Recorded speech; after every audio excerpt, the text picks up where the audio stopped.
I'm Sierra Luna, and I play games on the internet. If you're new here, thanks for stopping by. And if you've been here before, welcome back. Today, we're playing Mask of the Rose. Oh, it's a delightful time. You guys remember? Oof. You guys remember what we're doing? Because I don't. Anyway, welcome in, everybody. Hi, Rice. Hi, Val. Hi, Maxwell. Hello. Anyway, what were we doing? It must be morning. Yeah, it is morning. We're going to recall the past, because there might be past to recall today. I reach for another memory out of that jumbled grab bag.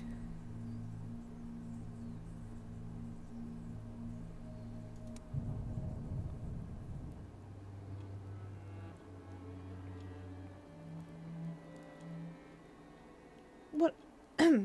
What a remarkable painting, Mrs. Chapman. You're kind to say so. They were stiff with each other back in those days. Why is it?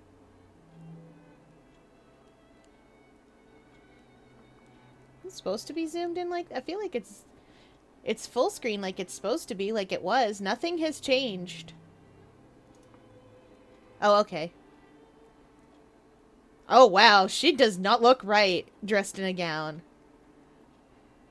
Grizz always talked as though she wished she were somewhere else. And she didn't have trousers yet. She looks so different, and it doesn't look right. You know what I mean? Like, sometimes you see somebody so often. Like, if you see somebody who wears glasses all the time, and then you see them with contacts in, and you're like, who are you? Hello? Yeah. Grizz always talked as though she wished she were somewhere else, and she didn't have trousers yet. The lion's expression is very amiable.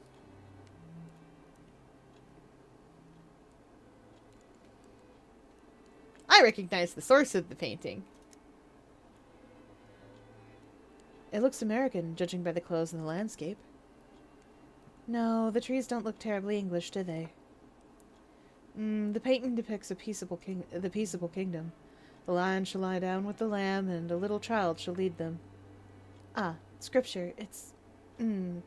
not Leviticus. That's the book with all the putting to death.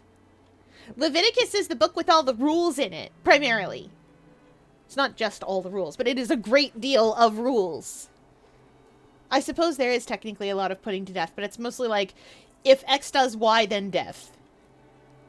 But it's not all if X does Y, then death. Sometimes there are other things. If X does Y, then set that cushion on fire.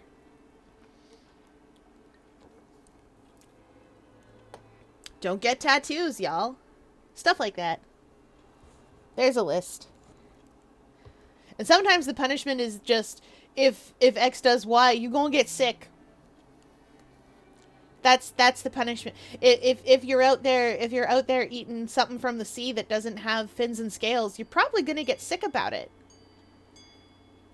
Because we still can't always get shrimp right today. What do you think they were doing 5,000 to 6,000 years ago? Not getting shrimp right then either. Cooking them over afar.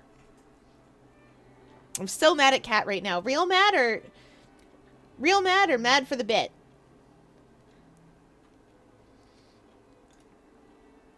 Isaiah.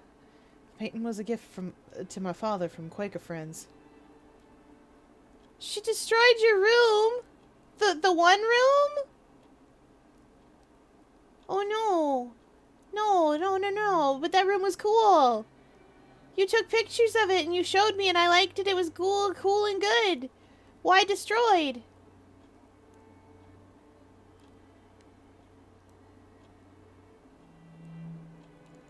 It's true that you can just put the blocks back, but it's kind of the principle of the thing. Why destroyed? Yeah, if somebody makes a cool thing, even if it's Minecraft, if it's not a PvP server, you don't go around destroying their things. Even if it is a PvP server, you probably don't go around destroying their... well, maybe you do. I don't know what PvP servers are like. I've never played Minecraft anyway. But, like, I feel like...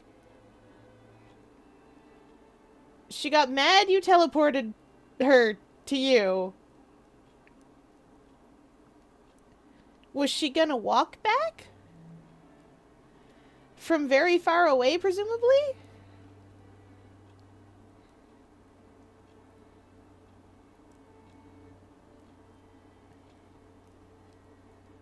That's still no reason to destroy your cool room. And yeah, I suppose you can't. You know what it looked like. But it's the principle of the thing.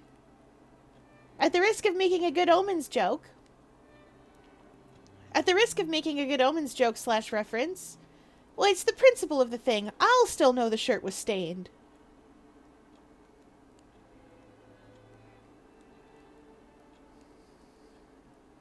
Oh yeah, right. Quakers would have been a thing at this point in time.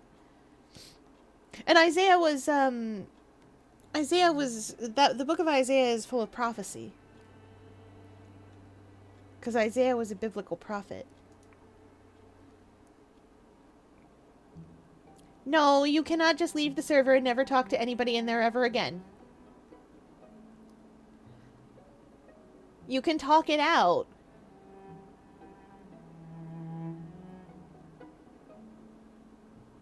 You can talk it out with other people and be like, wow, that was a mean thing and I don't like that. Especially if you've already tried talking it out with Kat and being like, that was a mean thing and I didn't like that. Please don't do that again. I don't understand why you had such a strong reaction to me making it easier for you.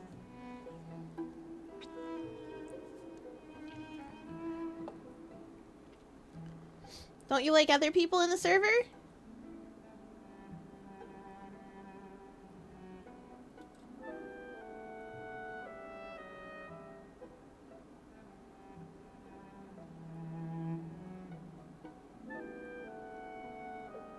Isn't this the same server you have fun game nights in?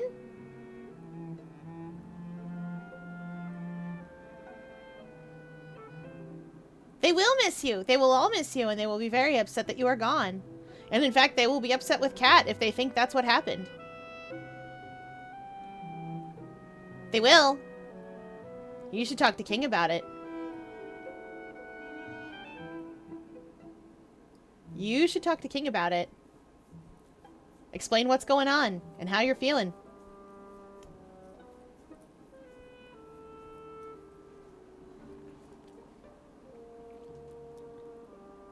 That's not true.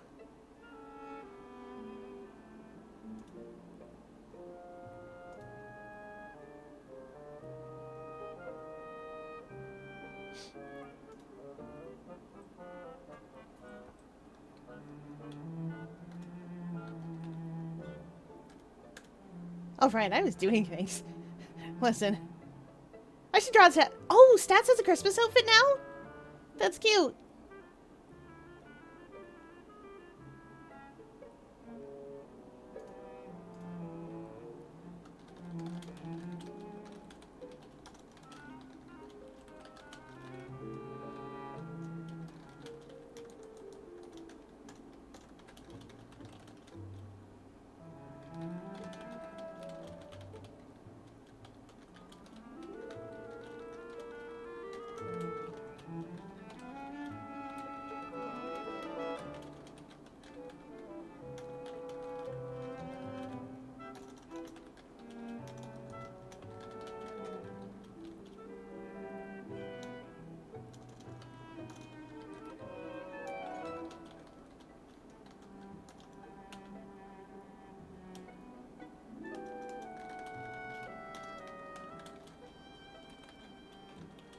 Nothing.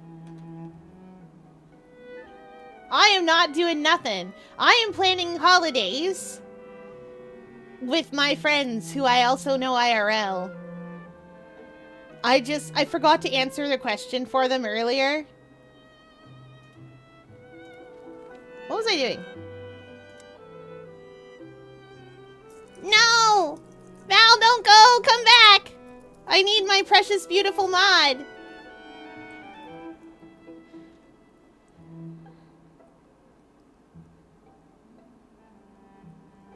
What am I wearing? I still have no face mask. I don't have any money either. Where are we going? I have so many places to go.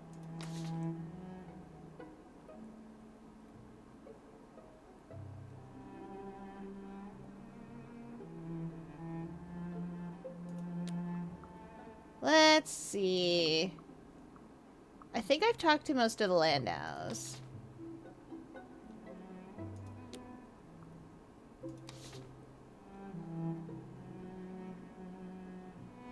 don't know if pages can help me.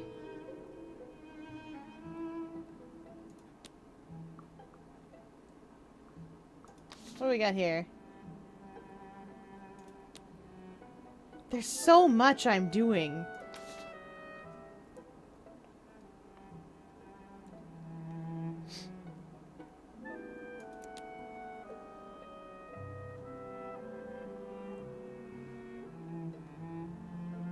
Oh, I forgot I had a badge on. I should change. What else have I got?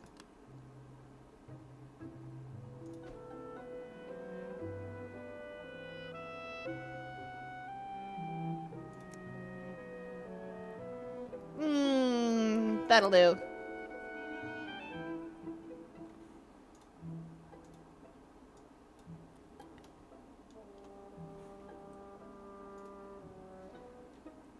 What was I doing? Oh my golly.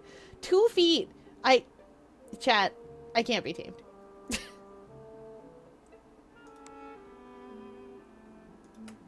I'm good for this. Let's go and stop by Ivy's.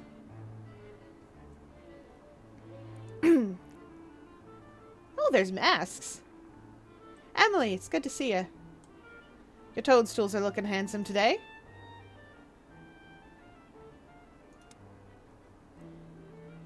I had a question or two for you. Where I come from, we don't inform for free. You want me to remember something? It'll cost you 2pence. I can't afford it. Too rich for my blood. Then we'll talk about other things, won't we?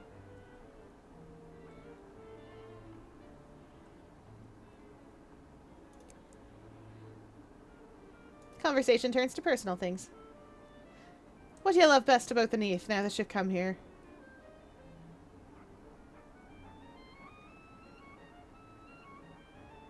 Ooh, admit to Ivy a truth I've hidden from everyone. Oh, do I have a truth I've hidden from everyone?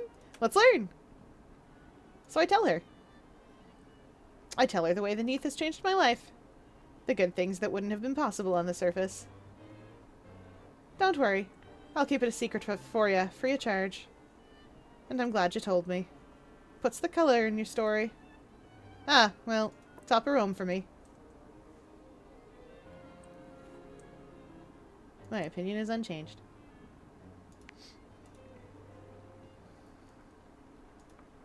I should have known I'd need money.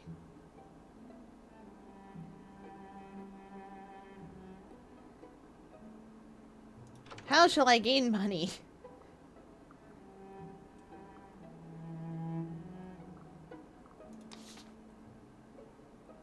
Well, let's get Bata-Chica into meeting.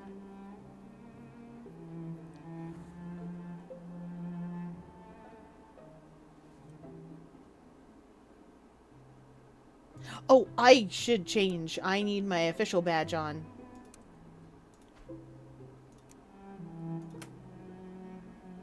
Need my ministry badge.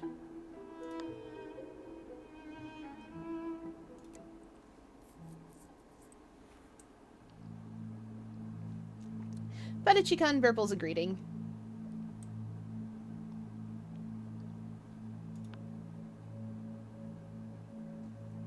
Bata-Chica wiggles his tentacles with nervous anticipation.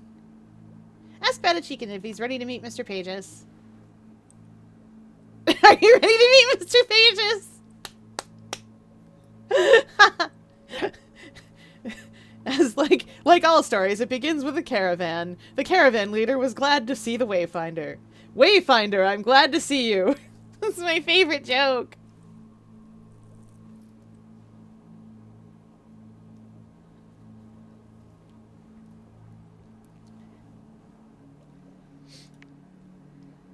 Bata-Chica makes a lonely warble. I think he misses Barkujine's constant presence. This is followed by a forlorn trumpeting noise. It indicates that he suspects she is stealing his idea to set up shop. It is a very specific suggestion. Perhaps he knows more about her current whereabouts than he is saying, but he gives no further indication. He makes a resolute honk. It is of no concern of his, wherever she is. He wonders where that might be. I'm glad we can translate this man.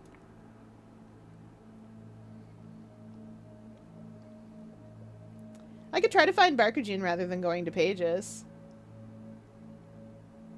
Nah, Rally and achieve your wish. Mr. Pages is not known for an excess of patience. A brave little warble follows. Betachiken is as ready as he'll ever be. Believe me, I know. I've sunk pretty low.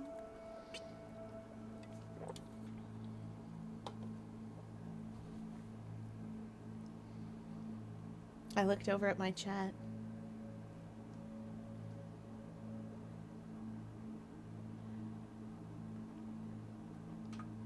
This can be talked through. Don't worry. You shouldn't leave because the people there are friends with you.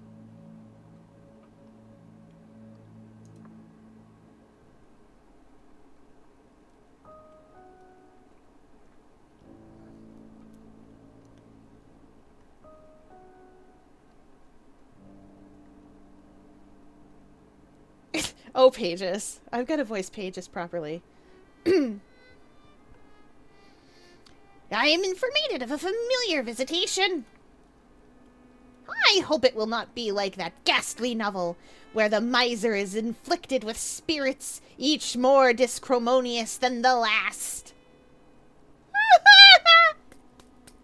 I forgot! A Christmas Carol was written by this time. Oh, Pages. And I think it was new. New-ish. Chat, I need to do something. I need to know right now.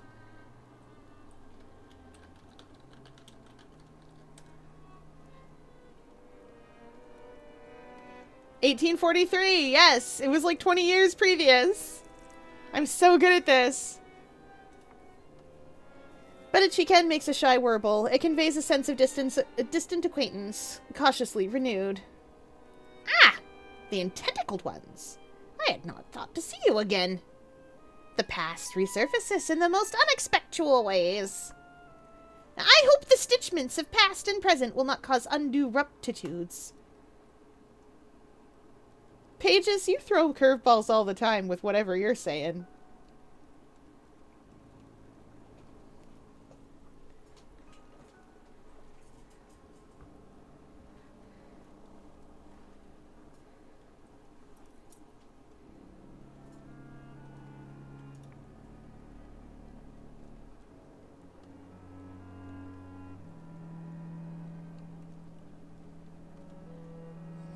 Ooh, express cautious hopes.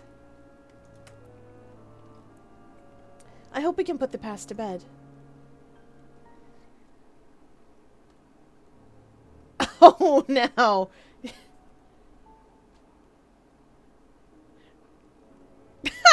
Fun fact, tintinnabulate is a real word.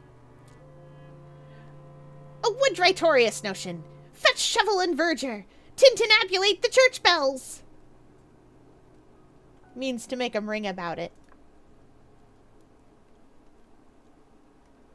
Oh, Val, don't go.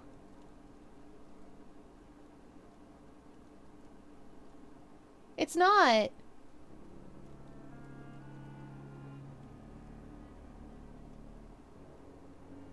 Betachiken makes excited, albeit nervous hoots. I am informed you come not only with glad tidiments of resurrectionism, but also a proposition. Betachiken gestures wildly, and many orifices produce plangent warbles. The cacophony is loud, but the sense is clear. Betachiken requests not an introduction, but a license. The warbling continues. A magisterial racophony. I only wish I could understand it. The desire takes shape in oozing syllables. Commerce, a license to trade. A shop of its own, to trade from. The warbling ceases. Betachiken gives an expectant look. You must interpolate for me. I'll do my best. Betachiken makes a worried warble. Betachiken makes a second hooting attempt, ending with a defiant wow, I got to octopus really quick there. Arguably, he's not an octopus. He's got way too many tentacles for that, but it's close enough. Like how some languages in Europe are intelligible to each other even though they're different.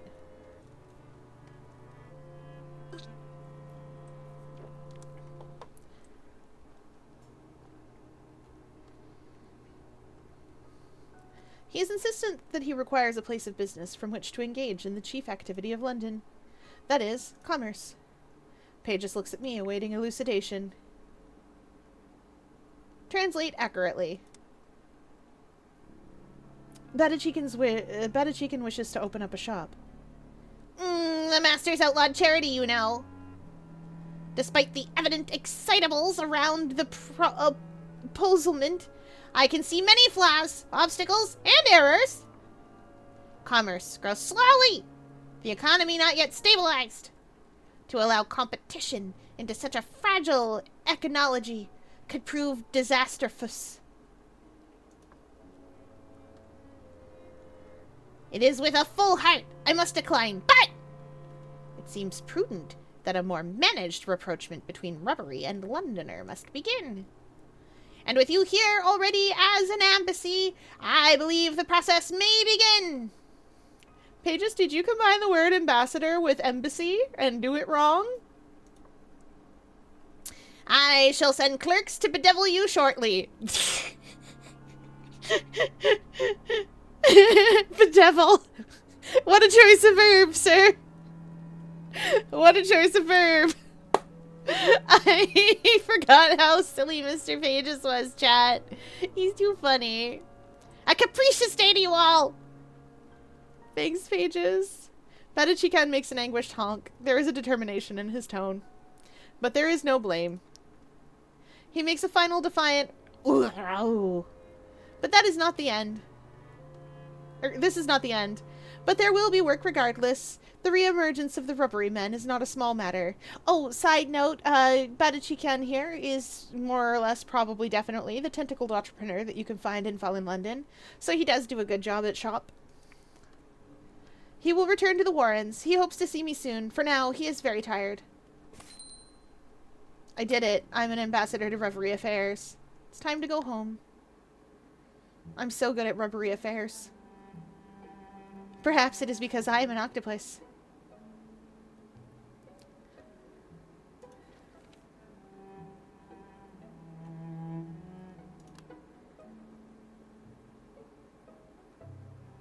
I know Milton did something. I gotta go ask around. I gotta ask Milton, I think. Just go on directly, but I need money. And I don't know how to get money.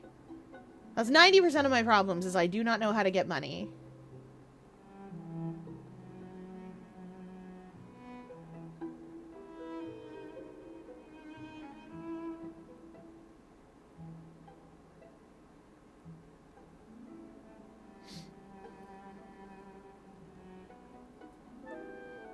Oh, there are still other people to interview, apparently. Oh, well.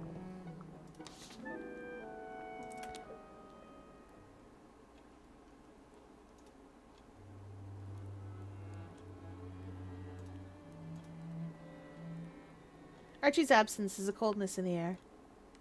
How's the new feast coming along? The masters have been planning a celebration for the whole city to coincide with Valentine's Day. Feast of the Rose! The organization is a disgrace. The supplies are insufficient, and their distribution through the city leaves a great deal to be desired. Excellent. I beg your pardon? Ah, it just sounds so invigorating for you, Miss Griselda. My day! Hashtag my day? Hi, Val! Welcome back!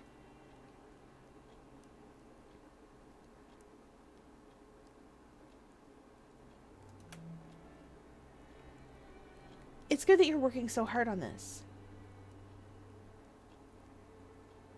I never left. I just stopped talking. I mean, I know. I snarg. Yarg. I get excited to see people yapping in my chat.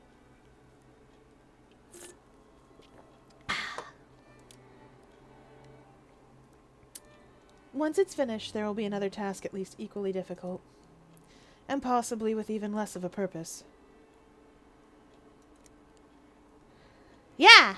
There are many festivals in London. When the meal is over, I give Horatia a hand clearing up. Yes, as usual. That's our usual meal thing. Yeah, I get it. Sentimental holiday times. Yeah! It's already December 17th. Side note, if you are doing Crimbus, get on that.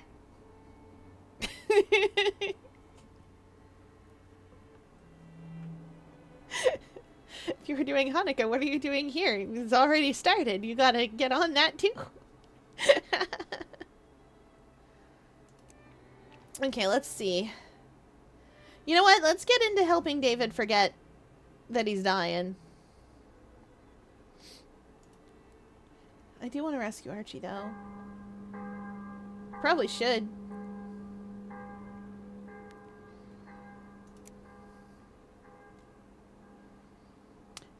Grizz leaves me the newspaper after she's read everything of political import. The headlines today read, "Come see Tristram Bagley's newest opera! Witness the rise of a prodigy!" Okay. Back to recalling them, he asked. I reach for another memory out of the jumbled grab bag.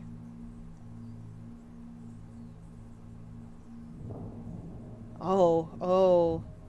Theophilus and Horatia had their differences back then. Oh, a month or so after the fall, all the trees died. We'll get there.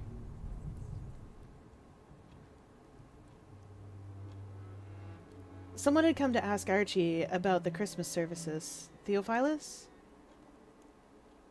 May I rely on you, then, to read the second lesson? Oh! Ugh. If I must, but... The sacrifice of Isaac. No, that is to say, yes, that's the right lesson, but he isn't sacrificed in the end, of course. That, naturally, was a miracle.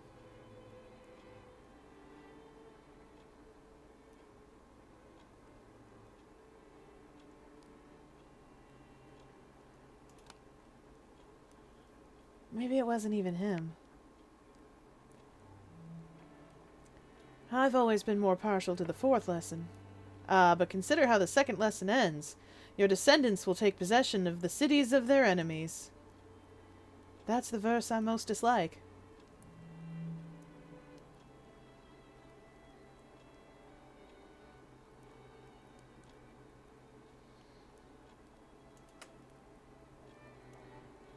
We can't pick and choose from the word. Some parts of the word are better than others. I will pray for your better understanding. That sounds like a church argument, alright. Oh, chat. Church arguments get wild. Did you know? Especially between lay people.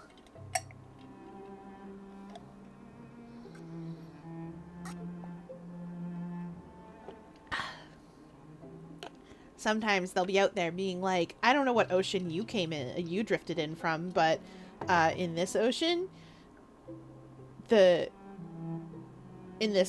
song's different. Catch up. And then you, a tiny little octopus, are like, oh, hi, okay. I don't like this song. Okay, bye. And then you swim away to a more different ocean. And that's how you get fished up. Anyway, don't do that. Alright, let's see.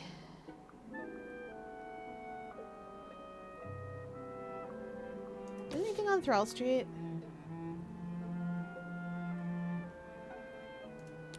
No. Anything here? Oh, I can take the census with Moss. I forgot. I can get a whole penny for that. I'm fine with this. I love having my top hat.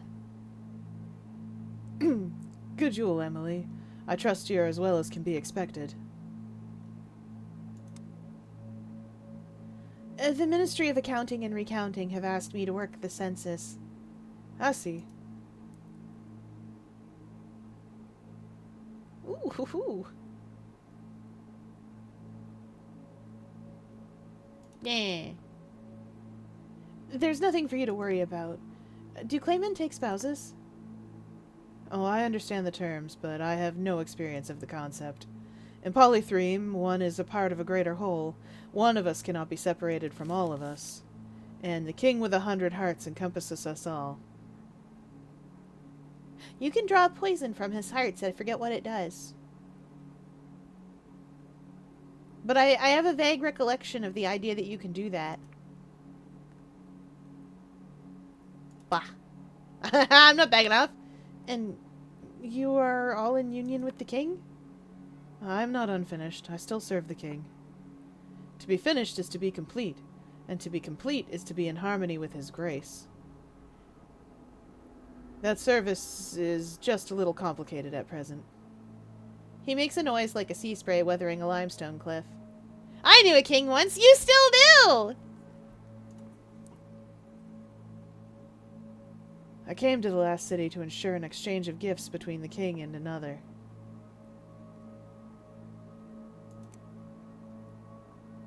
Rotten luck. I can only imagine how it must feel. Moss relaxes slightly. It was an honor to serve my king. It is my pride and purpose, for I was made in his image. When I look in one of your mirrors, I am reminded of my purpose. I had a question, if you don't mind indulging me. Have you ever been in love? I don't mean the physical process.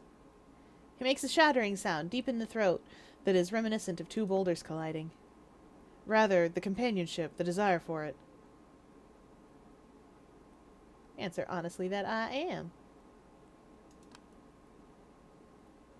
I have that privilege, yes. I'm delighted for you. I know your city places great stock in it. I cannot say that I have. I was raised by my king, he of 100 hearts. Nah, 70% sure he hates me and wants me gone. Nope, too bad. This is one of those roles where he does not.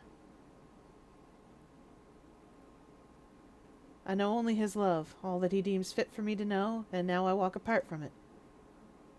A noise issues from a heavy chest in the corner of Moss's room. It sounds distinctly like help. It was his suggestion, of course. The trouble with kings is that even their suggestions sound like commands. A further noise follows. It is a garbled shout.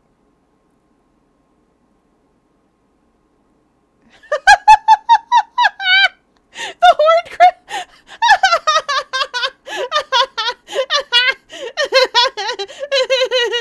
okay.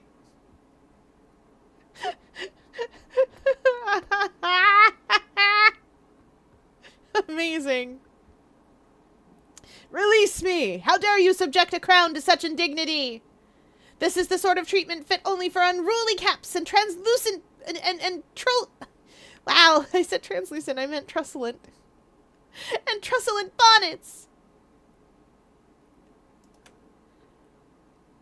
Moss, what do you have in this box? Oh, goodness. I had intended to tell you, but... It shames me to say it, but I'd quite forgotten I'd put him in that box. After such a long time, I had grown weary of listening to his voice. Yeah, congrats, Val! Get loved! Get cared for!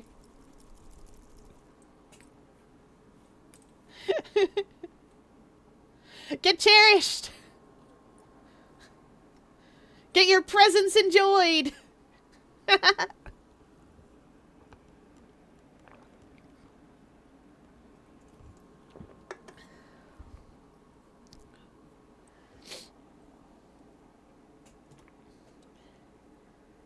I do not know how it grasped your language so quickly. I must assume crowns are quick to adapt to the customs of their wearers. I see an explanation is required. I have heard that every Englishman is an island, and on that island is a king. My home is similar in that it is an island and it has a king. My king obliged me to bring a gift into the previous city. It was to be delivered to an old acquaintance of his who resided there. They had a tradition of exchanging gifts. My task was to deliver the latest. A task whose difficulty, I regret to say, has only increased since your city fell upon it. For which I hold you in no way responsible. My king bore this acquaintance only love, yet plainly this person did not wish to be found. He makes a noise like a statue dropping into the ocean. The king's heart is much larger than my own, evidently. It is of such a size as to accommodate complexities.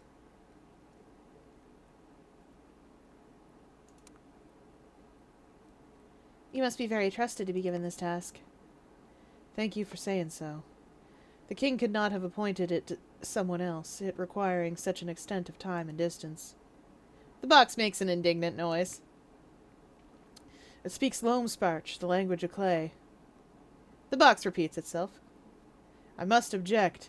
It is not a connection that would have occurred to me. The box makes a little noise like a knife on a whetstone. Need to bite? I'm only 4 centimeters big, so you cannot bite me. I would die.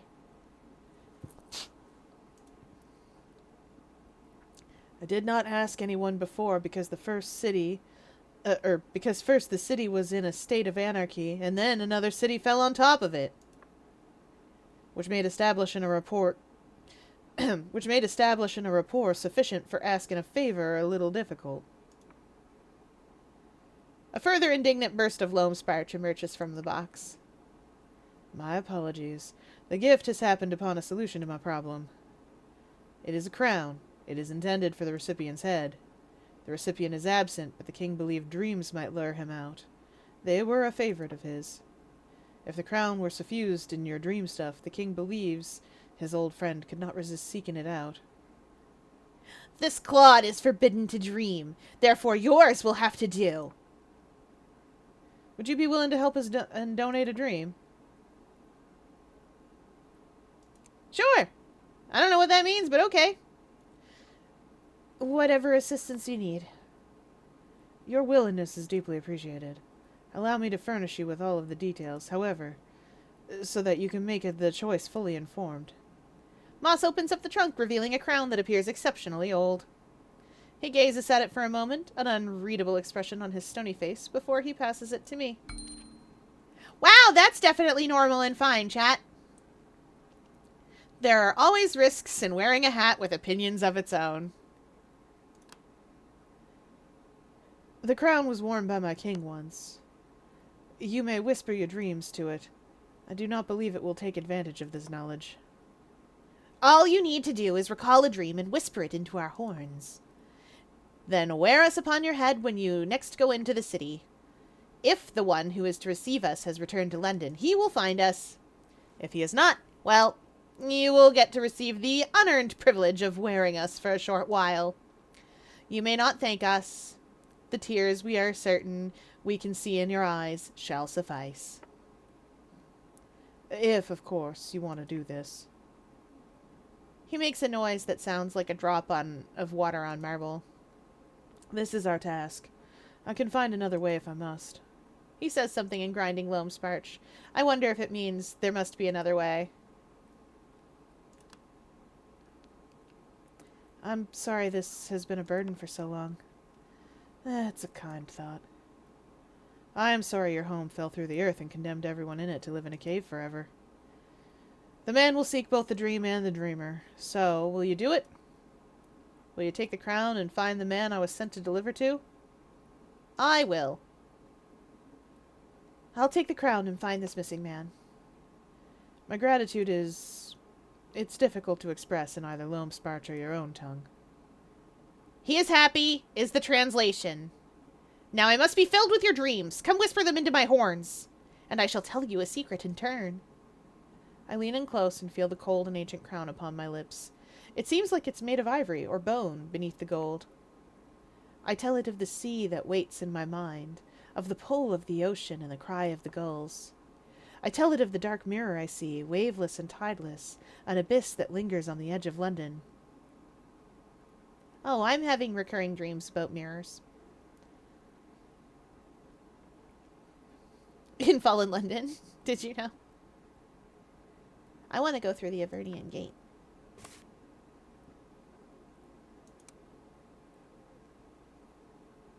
What a busy thing your nocturnal imaginings are. I do not sleep. Even if I did, the king has not authorized dreams. But if I dreamed, it would be of territories not yet conquered. That seems the province of crowns. Now, your reward. I know a secret about our moss under limestone. Who unworthily, bears the face of our king. All right, tell me. I lean in to hear the bronze-toned whisper of the crown. He hid me in his box for fear. In completing the task, he would find his way back to Polythreme. But with it so close in reach, were he to fail, he would be deemed unfinished. The worst thing a clayman can be, disobedient, truculent, incomplete. Moss glances up at me from across the room. He is far too polite to admit to eavesdropping. Now I am well filled. Let us see about our missing man. Harjeet may be useful. If my king's friend is lured back by the crown, Harjeet may see him on his rounds. Thank you once more. It means more than words can express. That leaves time for another errand today. We're putting on the hat! Can we put on the hat?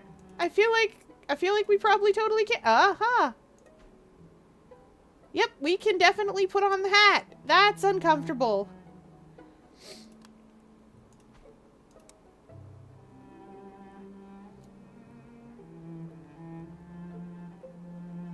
Wow! The coat says I offer pastoral comfort and am willing to face dark truths. But the crown! Can it be taken as the mitre of a syncretistic bishop? Or, as for the brooch, the tentacles are only visible when one comes close. Oh, let's go on another. Let's go on a little adventure.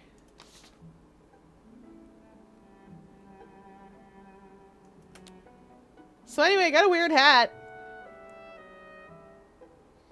Harjeet's familiar with me by now. This is fine. Harjeet greets me warmly.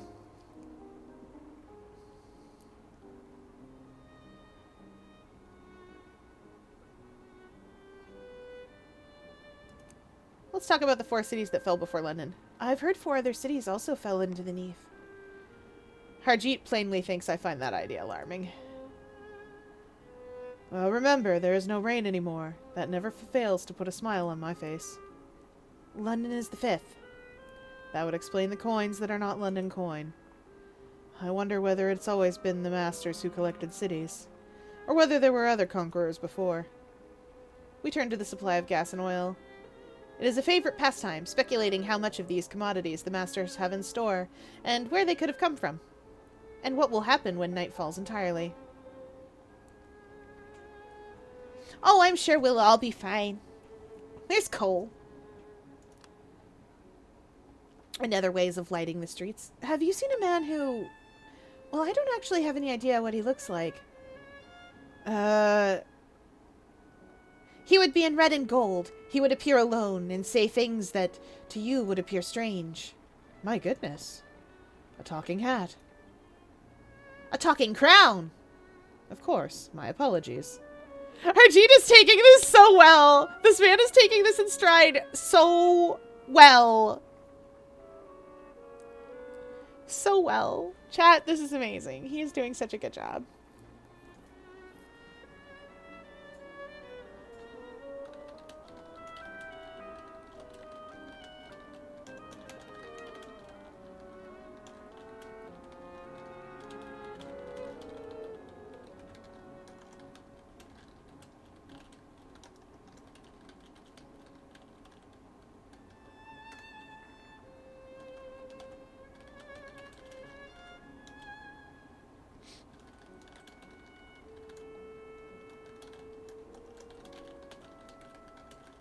I got distracted again.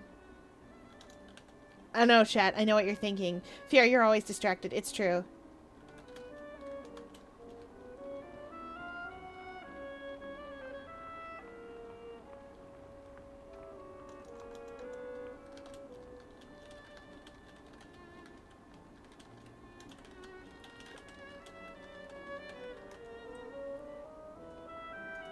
Okay.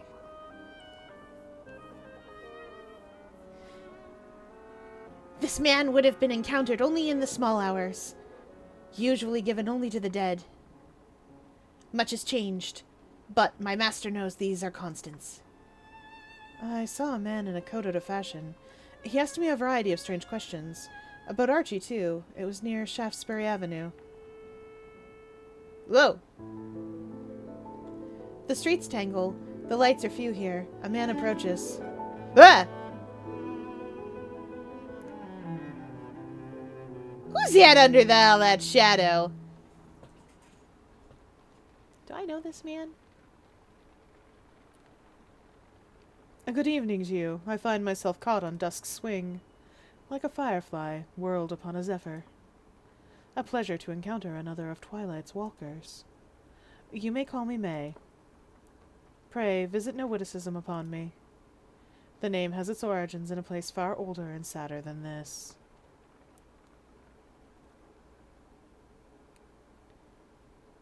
Those are extremely bright buttons, that's true. But we're going to be cautious. It is an evening.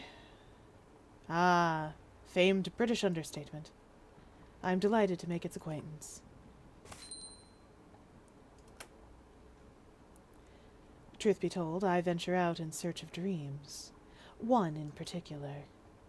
A crown upon an uncrowned head. A headpiece which has a life all its own, yet is not free. It was meant for me, yet resides with thee. It was my dream once to possess, yet you have it first. The king, no doubt, suggested that giving it a dream unknown to me would lure me out. And it has, as he knew it would, though the giving of a dream has dual purpose, both to catch me and to humble me. Only by possession of another's dream could I ever think of wearing the crown, and thus such ambition is but night's ephemera. The horned crown says something unspeakable in Loamsparch. I think it means it would like May to come to the point. Love it. Well, I think it is more than passing rude to listen to dreams without the consent of the dreamer. Stored as they are in your horned head, I think I'd prefer to hear from the source direct. Bop. I dream of an ocean, vast and strange. There are deeper seas here. Perhaps one day you shall sail them. There's salt in your veins still. Your dreams are a delight. Oh, I forgot I was a sailor. I forgot that's what I picked as my job. And suggest one day my door will open for you. There, crown. My head is unpolluted of whatever ambition I might hold in my head. The crown you wear was intended for me. I've been lax in my time in the last city. I lingered in dreams, hoping to restore something I'd lost. And in my absence I've missed an overture to find what I was missing. I know my heart's desire would not have sent you with this. Ergo, someone else was sent, a man of clay, I'd wager, one of the king's own servants.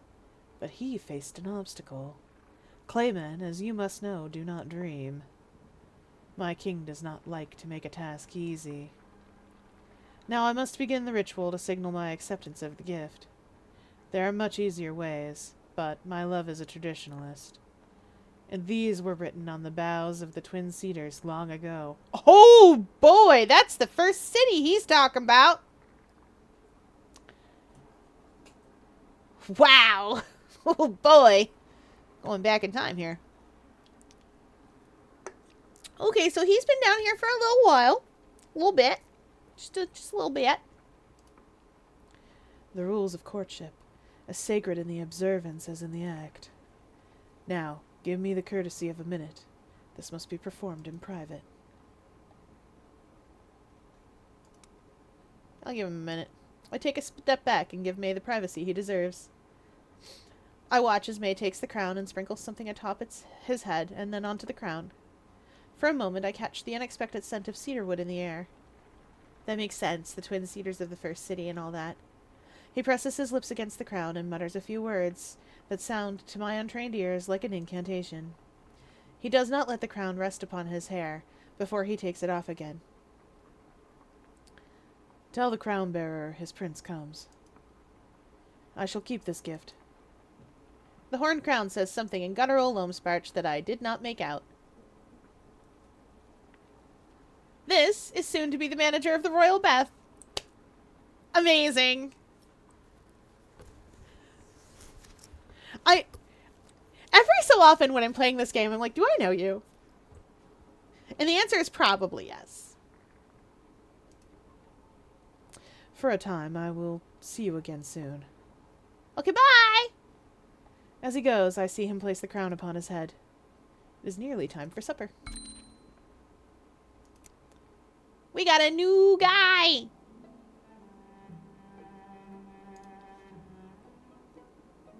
I was intending to do literally anything else.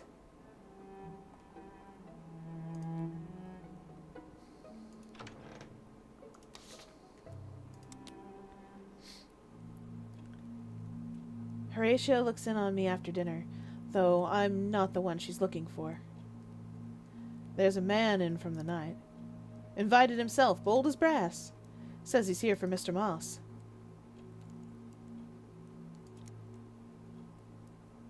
Just what you don't need. We'll muddle through. He seems a bit muddled himself, frankly. I'll just go and fetch down Mr. Moss for him. I shan't be a tick. Ah! Okay, rehydrate his chat demands.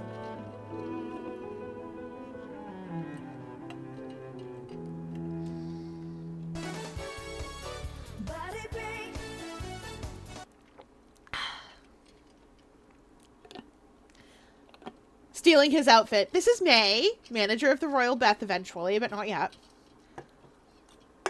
Him privy. Congrats. Anyway, and a big stretch. Then again, everyone in this game has something going for them.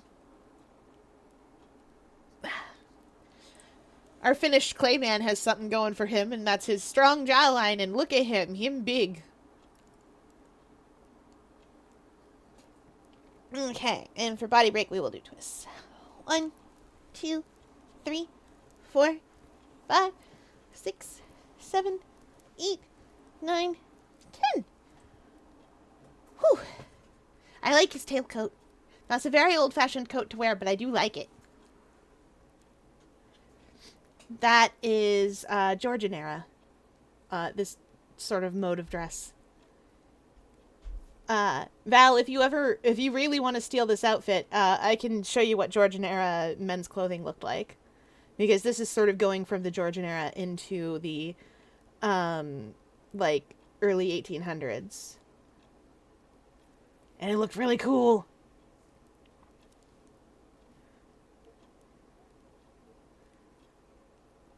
I shan't be a tick. And yet, in her dreams, sometimes she is a bee, nesting at the center of a great hive. Attended by drones and spooled in honey. She never need leave, but her drones. My, how they fly. Forgive me my manners. A delight to be reacquainted.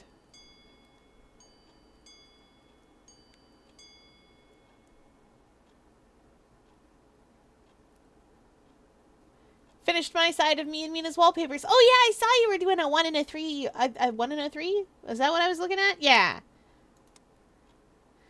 Gotta be flirtatious. This is an elaborate way to catch my attention.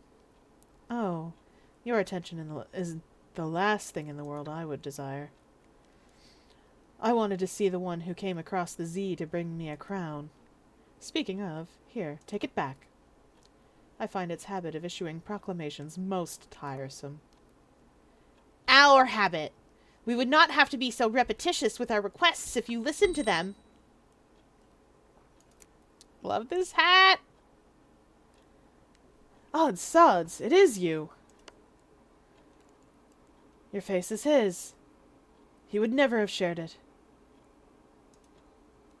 Moss makes a rumbling noise deep in his throat. You have me at a disadvantage, for though the king has spoken much of you, I do not know you. But some part of you must recall. The cedars, the heart, and the knife. What you said as I held your hand. What I said as I held the blade. Can you really have forgotten all that I meant to you? Moss makes a sound like loose pebbles falling into a fountain. I think you have me mistaken. I am the messenger, not the king. He can talk for himself. I imagine our friend has something to say. Indeed, much as I wish to know more of you, I do not wish to do so by deception. I am an imitation. I am not the king. You have his face, but you are not he. You were born to the clay, though there is a diamond in you too. A passing fancy that my love and I were reunited. Our grand love won from death, finding a new act after long separation. But such a story as ours could not find continuation in such a humble place as this. It is only my heart's cruelest fancy that caused me to mistake you for him. I am the recipient of the intended recipient of the crown you bore. A gift chosen for its cruelty, a representation of all I lost so he could gain what he casually discards. A cruelty I have earned. Indeed, I savor its every cut. I thought our tradition was ended long ago, yet by chance it continues with you. The king forbade us to speak of you. He told me only what was needed. He makes a long grinding noise, like an erosion of chalk cliffs. It continues for some time. Knowing what I know about the manager and the king, this is very on point. Hey, ceaseless mods, turn your gaze upon this wretched bot.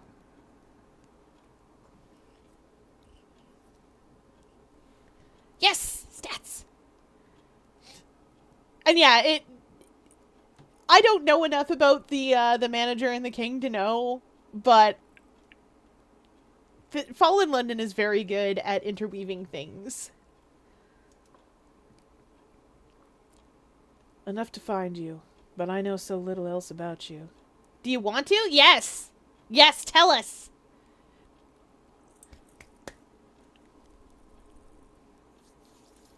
I must learn. Even how to address you. I know what my king would command, but he is not here. He looks to me as though searching for the answer to a riddle.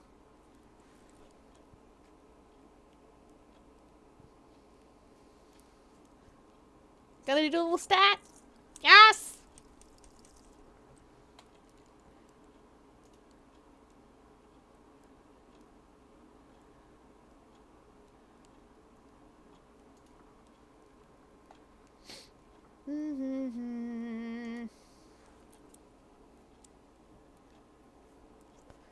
See, because my thought process is they were married. And then I went, no, wait. There's definitely a ritual that was done here to grant the king immortality. Because Polythreme's king is immortal. Ish. He's got 100 hearts, and I don't think he can be killed.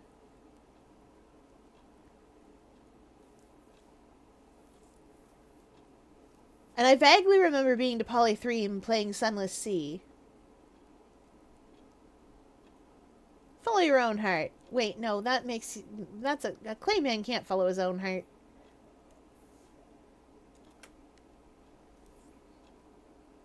Do what you think is best, Moss. I must think on my king's wishes. This task was given to me and no other. The king's trust is in my diplomacy. In such a long span of time for the task, any changes must be assumed to be accounted for. So the king with 100 hearts and the manager were lovers once. Yes, I'm so good at this. When the king started to die, the manager sold the first city to the masters in exchange for the king's life. So they took the king to the Neath and changed his heart for a big diamond from the southern continent, which transformed him into a living island. Oh, that's so good. It's always something like that. That's always how it happens. Man, if the fourth city isn't down here because Genghis Khan was like, no thank you, I would not like to lose my favorite wife, then I would be much surprised. And likewise, the traitor empress sold the city for the prince consort, who's definitely totally fine and normal, chat. 100% totally fine and normal. Yep, definitely. Yep, totes. We saw him at Christmas. We know he's fine. He saw the tree.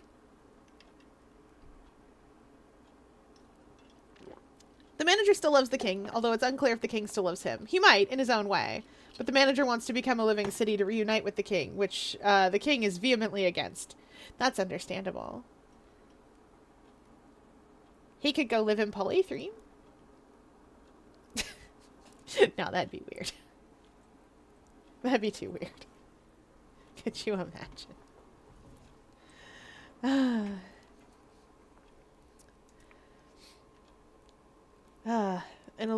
In such a long span of time for the task, any changes must be assumed to be accounted for, and thus immaterial. I'm glad we have found an accord. When from out of the king's rule, kindness is so much easier to find. He would be furious, of course, that we find solace beyond the comfort of his own love. To hate and to keep, his affection is of the smothering kind. But make no mistake, we are out of his shadow.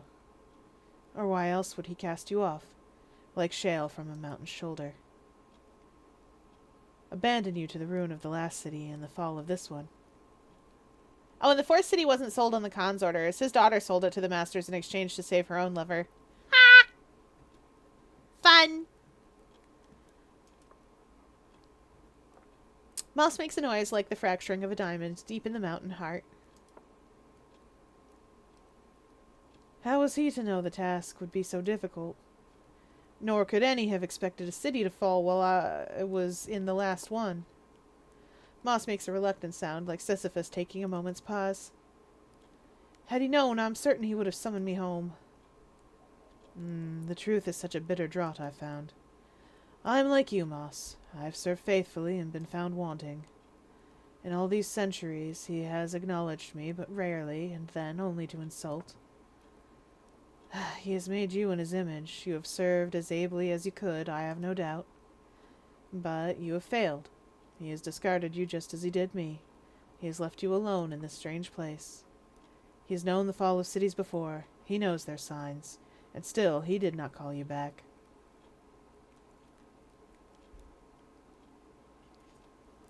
I mean, like, he probably knew, but dude, he is obsessed with you. In fact, the only city that didn't get sold to save a lover was the third, but the masters wanted to do away with the second ASAP, and they weren't going to be picky. The consequences of this still echo around, particularly with the fidgeting writer. Oh, I'm doing the fidgeting writer's story right now, actually. Or more, I did activate it from a tale of terror. I didn't know that's what it would do. But it was like, it's a matter of luck. And I was like, luck about what?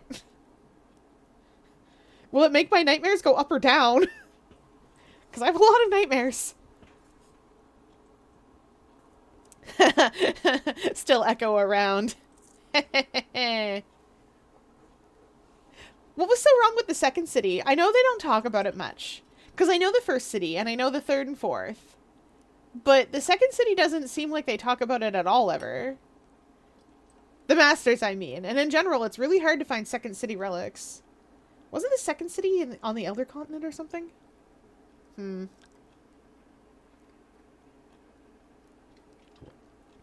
I don't remember again. There is so much lore in Fallen London. Chad, if you ever want to get into a lore-heavy game, go get you some Fallen London. You can be in that wiki for years.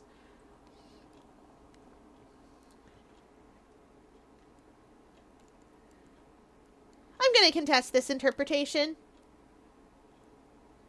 But it's so poorly organized. I know. May's disappearance delayed you. Perhaps the king could not reach you when it was too late. Of course, in all the chaos and confusion of the fourth fall, and then the fifth, any messenger would be overwhelmed. After all, I was. All messengers leave signs of their passage, particularly those made of clay. It has been some time, moss upon limestone. The truth is hard, I know, but the worst has already come to pass for you.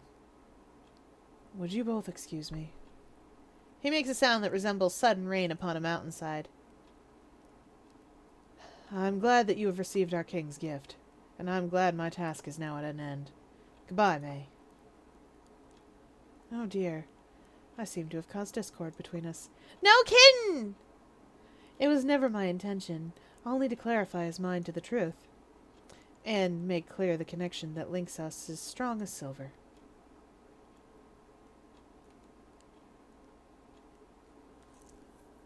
That's because the masters hate it with a burning passion. Oh boy. It was still around the Bazaar area, but they trapped the masters in a Sphinx stone prison in order to extend their own city's longevity. Needless to say, the masters hated that. Yeah, I would say they would. Oh, right, because it was an Egyptian city. Right, because first they dropped,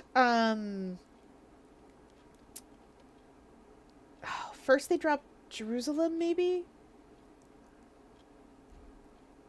The dual cedars were important, and I feel like that was in ancient Jerusalem, but I can't remember for sure. I know I looked it up once, and then they dropped an Egyptian city, and then they dropped a city somewhere in South America, which may or may not have been the city in the lake. That's name I can't pronounce ever for any reason. And then they dropped the fourth city, which was the Khanate, and then they dropped London. And hypothetically, later, they'll drop more!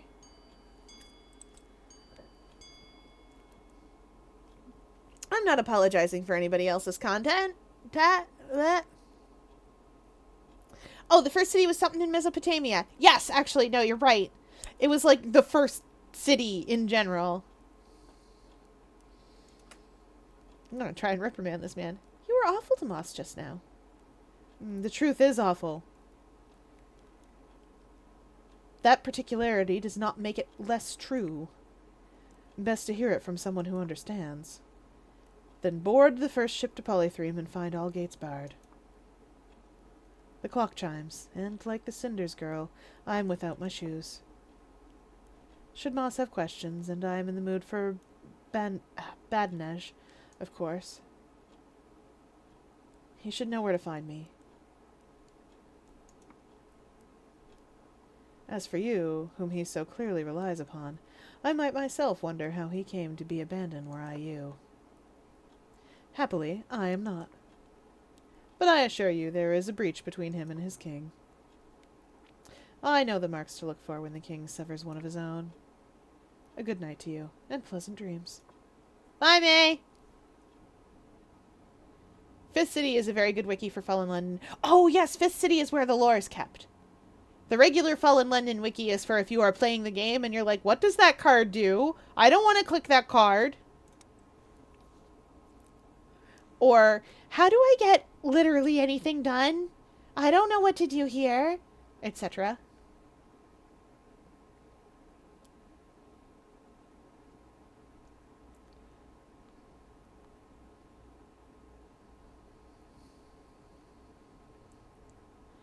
Alright, I know where I'm going next. I'm going to bother Milton. And Virginia. Gonna spend all day vibing at the Devil's Townhouse. As usual, I resort to the morning papers. The headlines today read, Swedish sailors mission officer offers aid. Sustenance to squid-faced men.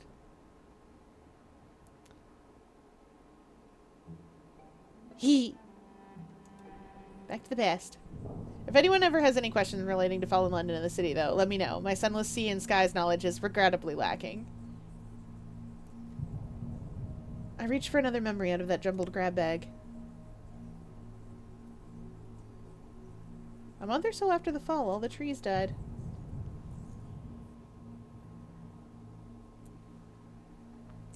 Nonsense! The trees were already half dead. Half. They'd been withering and losing their leaves slowly. Now look at them. Overnight, they're all dead. And in some places, they're gone entirely.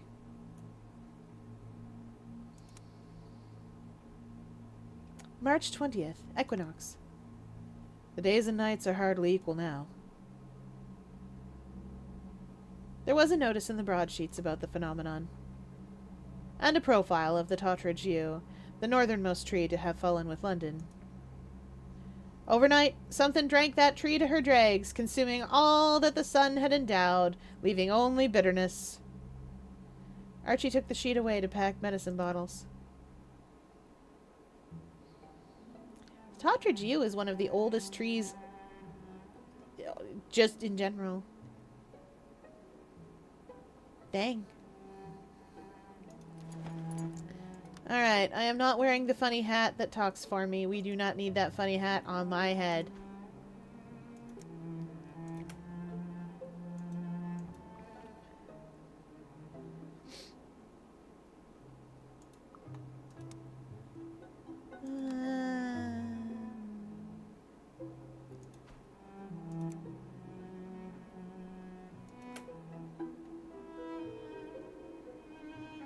Alright, moving on. Let's go visit some devils!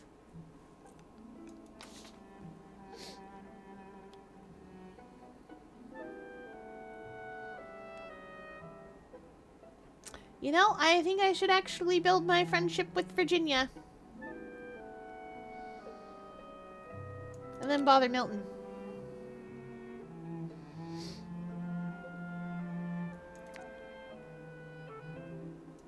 I'm good with this. We're just gonna look like this. This lady causes me no end of trouble when I am doing archaeology, which I have left to fester for a little while I go do other things, like spy work. I'm doing a lot of spying right now. I'm so good at it. I'm patiently waiting for a card to come up in the opportunities deck.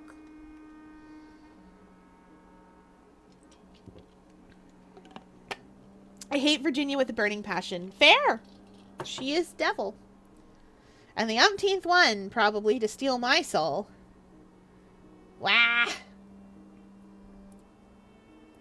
They're not always up to no good, chat.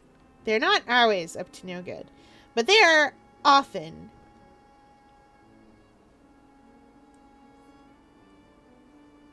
They are often causing problems.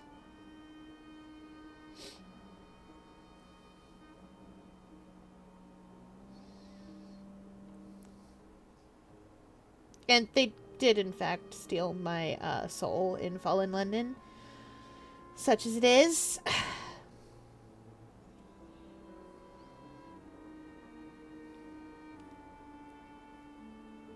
Oh, I'm also playing with broken toys, in case anyone was curious. Among other things. I'm doing so much in Fallen London.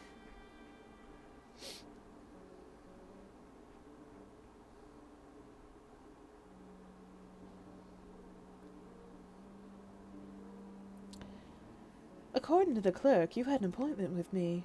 No appointment was on the schedule this morning.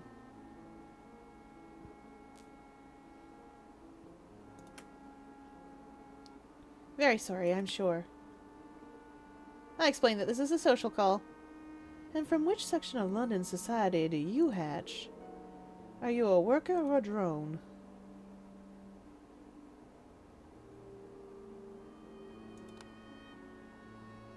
I sketch in a little of my family history, the shabby housing of my birth, my father and uncle working at the docks, the smells and sounds that surrounded me growing up. I pepper the story with the most outrageous and silly of events, with special attention to the accidental near drowning of an imported elephant. I haven't won Virginia over. In fact, I'm not sure she believes anything I say. Chilling view into what the typical Londoner considers meritorious. Pray, don't ever boast in that fashion again.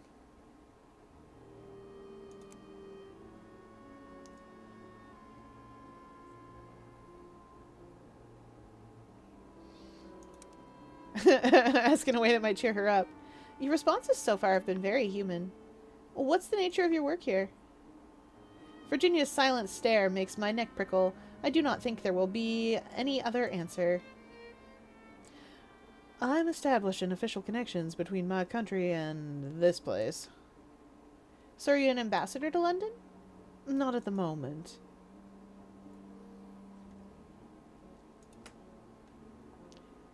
I contemplate Virginia.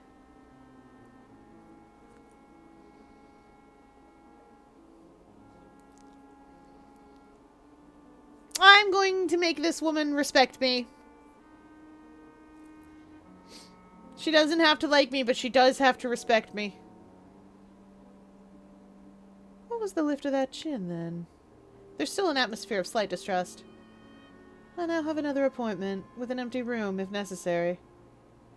At least you don't say whatever you are thinking, like most of London, but dishonesty is not alluring in itself, so pray don't feel I will pine for you in your absence. Wow, okay, lady.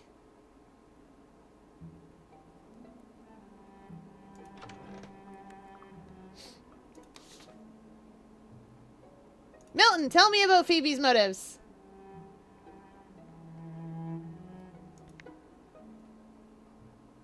I'm good how I am. I'm dressed like a minister. I had to give all the devils vaguely southern drawls. Couldn't be helped. The devil did go down to Georgia, after all. Hello, to what do I owe the pleasure? Does this mean I get to be a devil? Yes. Do you mind if I ask you a few questions about the murder? There are some things I don't understand. Yes. Clearing up human misunderstandings is one of my favorite pastimes. It is possible, of course, that you will get some answers that you do not want. But that will just make the conversation more delicious.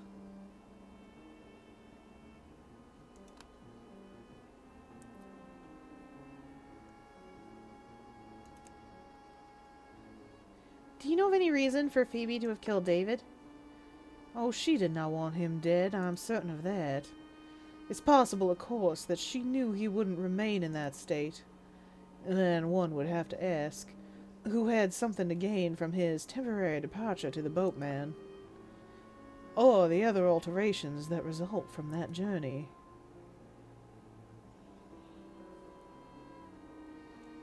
This means I'm extra one-coded because she might as well be the devil in disguise. Insert that one song here. Listen, I have inserted 2 songs here, and one of them is The Devil Went Down to Georgia, and the other one is, in fact, The Devil in Disguise. You think the devil has horns? Well, so did I. But I was wrong, his hair is combed, and he wears a suit and tie. He's nice, polite, he'll catch you by surprise. Etc. It's one of my favorite songs. It's only like, it's not even like 2 minutes practically. I think it's like 1:40 or something silly. It's very short, but I love it anyway. It might be 2:20. Either way, it would fit on a Victrola record. Oh, did you know a fun thing? Victrola records, once upon a time, and gramophone cylinders before that, could only hold so much information, and they couldn't hold very much at a time. So gramophone cylinders and Victrola records tended to only have one song on each. Well, gramophone cylinders only had one side, so they only had one song on them usually. And Victrola records tended only to have one song on each side. And the song couldn't be very long. And that's why songs are longer now than they were then. Because with the invention of the record proper, and refinements to the way that records were made, you could get multiple songs on a record, or one really, really, really long one. And then when you got magnetic tape invented, for cassette tapes, you could have even longer and more songs. And then eventually CDs came along and you could have smaller pieces with even more space on them. And now we have digital and you can have a song as long as you please, if you're willing to deal with the compression. Which is to say that the reason that songs weren't 16 minutes long, like Enagata Davida, was because they were limited by the physical thing that they were recorded onto. That's why old-timey jazz songs and stuff tend to be quite short, because they were limited by the medium on which they were recorded. So you had to be quick with them. And honestly, even some old Cab Calloway songs were absolutely pushing the limit of what was okay, and the length that you could put. You guys probably don't know who that is. Right. Not everyone is as excited about ancient music as me. Cab Calloway was very popular in the 30s. The 1930s. Wow, we're 5 years away from me having to clarify that for realsies. Good gravy, I'm scared. Anyway, almost 100 years ago, which is a scary thing to say. Alright, let's talk about Milton's possible guilt. He's gonna get mad at me, but I'm gonna do it anyway.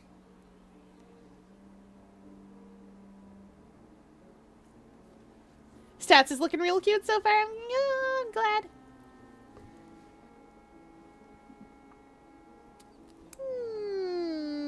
Here's the question as a chance to flirt. Okay. Devils respond to these things. Right? Right. No. You didn't see David on the last day of his life, did you? I myself would expect that to enliven his health rather than reverse. I myself would expect that to enliven his health rather than the reverse. I visited the house. I did not attend David Landau's sick bed. Instead, I had a brief conversation with Rachel Landau and went away again. I did not put poison in Archie's medicine. For a moment, no one speaks. Goodbye. Have a good afternoon. No doubt we'll meet again, Emily. It's getting late, so I'm heading back home. Oh. Oh!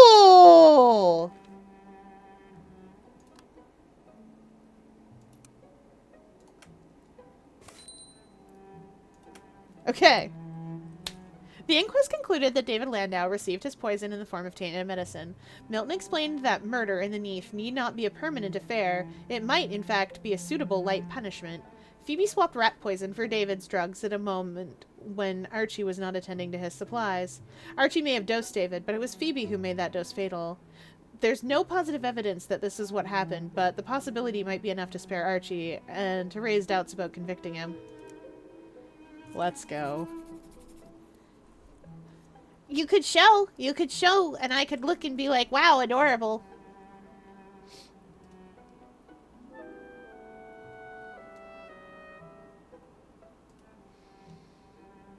Okay. Guess I'm going out to dinner.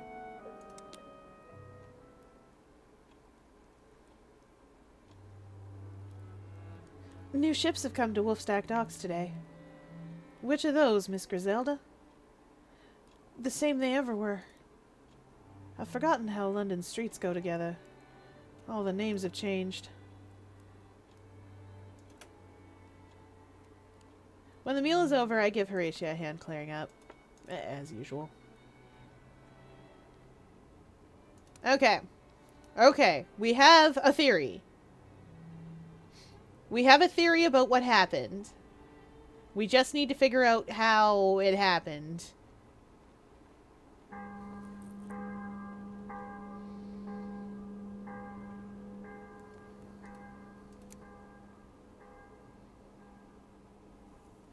God, I'm so annoyed by everyone today. Maybe I'm the annoying one.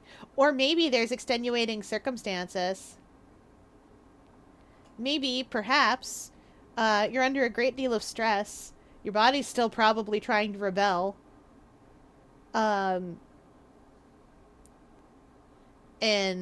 like, you're probably tired. Fiera, my stress isn't that bad. Liar. Nah, I would never call Val a liar. But it is the holidays, and you have to go out and do things quite often. Especially with people you don't usually see, right? And people you don't want to see. And there's school going on around you. And if you told me correctly, a bunch of youths got a hold of energy drinks and candy, and boy, that must have been an adventure. I hope they didn't cause troubles. Or at least troubles that you had to deal with. I get to the morning newspaper after Grizz is done with it. The headlines today read, Ministry of Public Decency bans printing of former London street names. I'm stealing so many signs. Did you know that there are street signs up in the Flit that you can just steal? They didn't, not for me at least. That's good. They probably cause trouble for their teachers.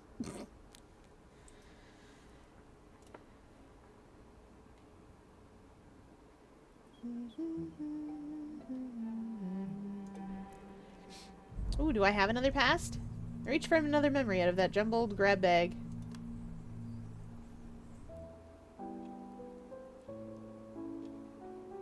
Where do I submit my orders for supper?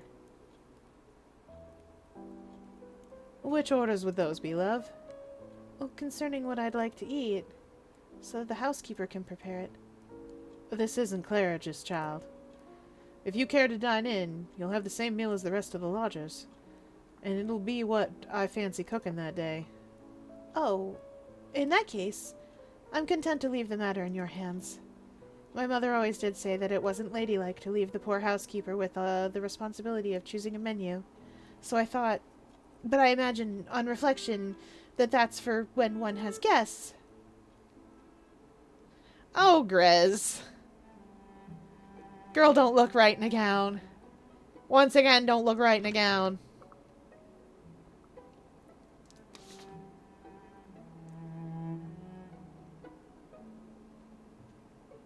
Oh, I want to talk to Phoebe, but not yet.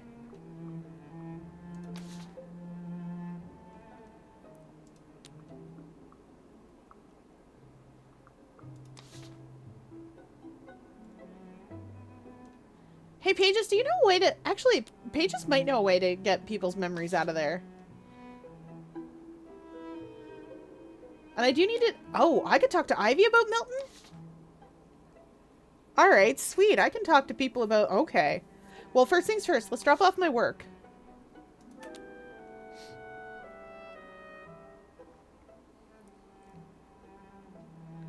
Oh! I should change.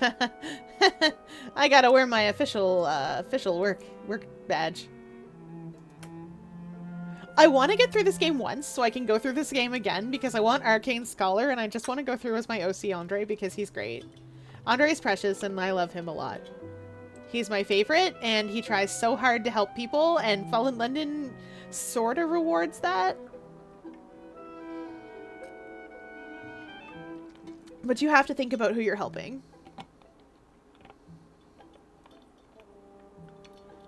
That boy would be so bad at it. It's a good thing he doesn't live in 1860s London. I'm good with this. Undercon Grizz has been agitated. She requested that we intervene in a matter of the Crown Court. This is not our custom.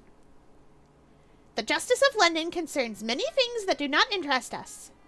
In fact, Undercon Grizz herself instructed that each ministry be circumscribed. We observe an inconsistency in this. It causes us to question her judgment.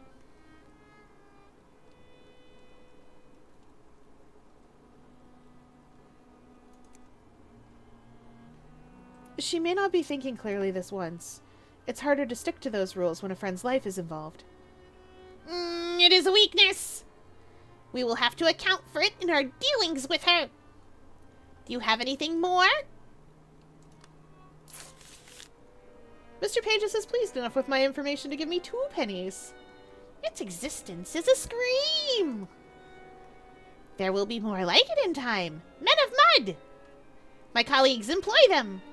They do not read or write. Not suitable factors for our ministry. Enough of our conversation. Begone!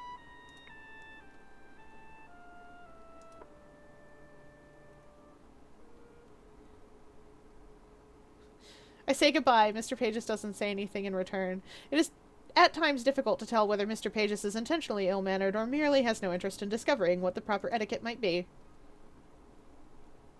I love our bat friends. One more errand. I'm gonna ask Pages about a thing. Hey, Pages, can you help David? Oh. Oh, wow. I can't actually talk to him about it. Alright. Well then, where are we going? No, we're not going to the trial. I guess we'll go to Hogslane Market. I've got some money now.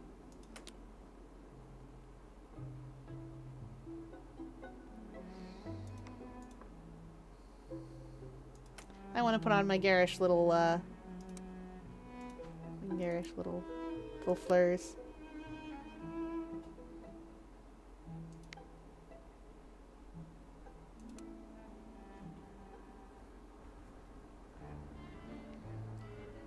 Happy Yuletide, friend. Oh, sorry. Wrong. Completely wrong. Way off. Happy Yuletide, friend. I hope you're keeping healthy. Your hat is impeccable.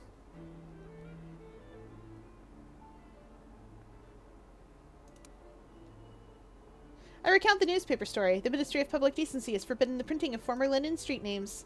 I make the story as engaging as I can. Plenty of detail and a fair sprinkling of dramatic pauses. They're not all bad, the masters. Gave me my license to trade, or authorized me to carry on as I was, at least.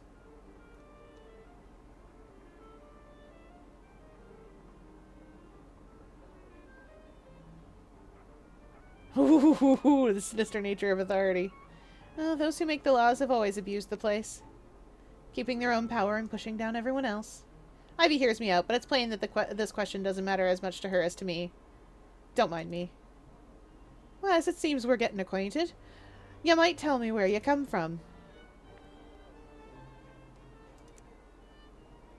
I describe my family history, as I've done before. I pepper the story with the most outrageous of silly events, etc. We've already seen this. We saw this yesterday. Very good. I won't cut the acquaintance yet. I wouldn't have guessed all that. Goes to show. I have 2 pennies. I had a question or two for you. You've got quite the bee in your bonnet. Recollections are a tuppence a throw, my friend. Pay up! I've got money. Fair enough. I hear you were at the Landau townhouse the day David died. So I was. Not that I knew it was his last day at the time. I was there to refurbish 1 or 2 of Rachel's gowns for her. Used to be your Rachel Landaus would never have their old gowns made over. But new cloth is dearer than hen's teeth now. You didn't see David while you were there? He was resting, not well enough to receive visitors. I did see Archie arrive. He might have left his bag of medicines unwatched for a time, but that's not what I was there for, was it? But you had no reason to kill him off yourself. No reason of my own. And Lord Carringham didn't pay me to do it either before you go herring down paths like that. He'd have had reason to, seeing as his wife was sending love notes to David Landau. And I was acquainted with him.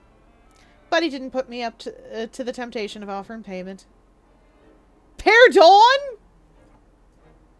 Oh, right. Carringham. Of course. He married, what's-her-face. She and David had a thing, and, she married up. I forgot her name again. Wait, we can learn.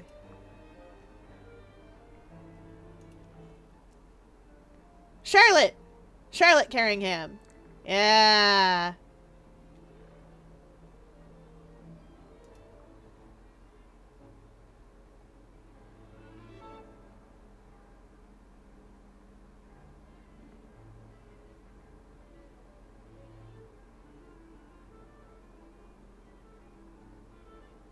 Oh, yeah, I did accidentally clip the thing. Whoops. I wanted to be friends with Pages. Let's talk about Phoebe's motives. Could Phoebe have had a reason to want David Landau dead? Phoebe? Now there's a woman who could learn a lesson from my old man. Had you not seen she's so mad in love with him, and she's never had anyone to love properly before. She's got a budget stored up, all the love she didn't put into a father or a brother or a sweetheart when she was a girl. She's set to spend it all on him if he'd asked her for a groat of it. After the route to the surface was found again, he spoke of going back above, and she begged him to stay in the neath. When he was dead, she could barely lift her head. She had such a heartbreak. The Devil Milton was at the Landau's house when you were there, wasn't he? Did he have a reason to do this? He had a taste for Rachel's company, and David Landau didn't care for it. I don't know whether that was reason enough for him, It would have been reason enough for some. I hear the sound of cursing emerging from somewhere in the stall. I do not have to look far to locate its source. I don't want to critique from the sidelines, my love, but crinoline should never be handled like that. Ugh, why do you Londoners insist on such flimsy materials? You cannot say it is for the weather. Even in Karakoram, we knew of your island that the sun had never lain eyes upon. Well, we're all down here, ain't we? And you're in my employ, so I suggest you learn crinoline from your plimsolls. Those are real fabrics. Only if I can use your parasol to skewer another customer who talks back. Oh, it's you. I'm gonna ask her if she's well instead of joking about it. How are you keeping? Oh, excessively well. Here I am, pairing disagreeable hats with disagreeable customers. Furnishing Ivy here with my knowledge of linens, lacquer, silks, and sharp implements. I've told her 1,000 times. All I need's a sharp tongue and a sharper eye. Ladies these days can kill with a word. Or I suppose a hat pin, if push really comes to shove. That's true! Fun fact about Victorian London. Hat pins ended up regulated. They could only be certain length and certain sharpness. And that was because women were using them to defend themselves. Which I think is great. You should be allowed to defend yourself with things. Especially hat pins.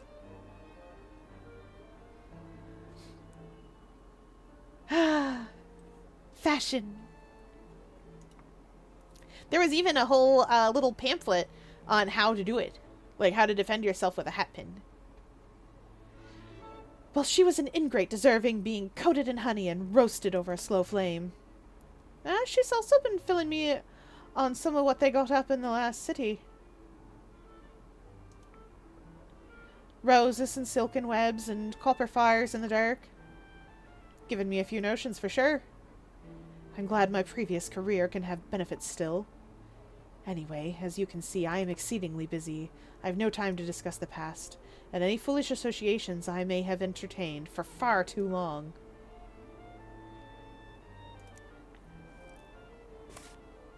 Reconcile Badachiken and Barkujin. Done. Sold. I wish you'd reconcile. And I wish I were the wife of Prester John. If Badachiken wishes to reconcile, he can squelch his way here himself. No, I haven't the faintest interest in how he fares, and am certain it will all end in disaster without me. So be sure to tell him of no such thing. Now do excuse me, actual work to be done.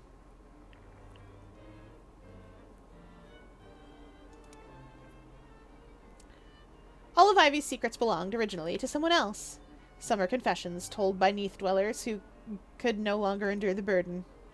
Some are shameful memories, or embarrassing dreams, or the acknowledgement of a past crime.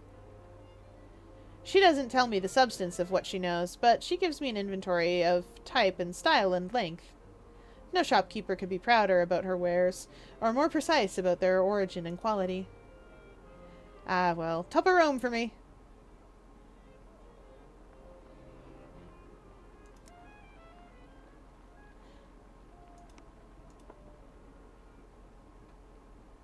At this point, I go back to Horatia's. Oh, got so many questions now.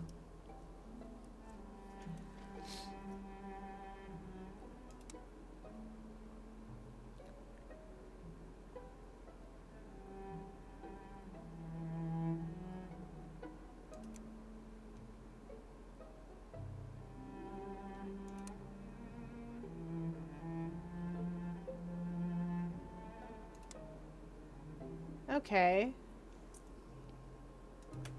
So far, so good here. I need to be able to tell another story. Meanwhile...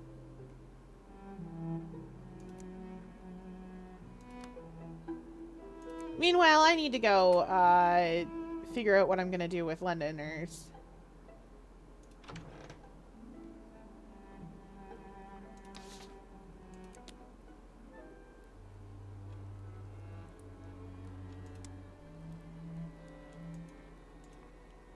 Yep, usual stuff.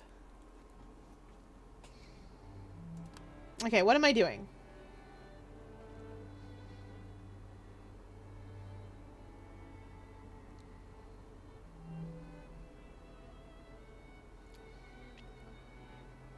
Provide Harjeet with a suspect.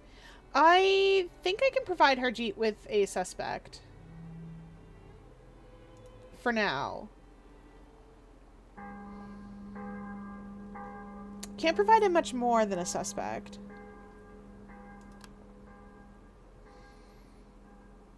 I'm the first to the morning paper.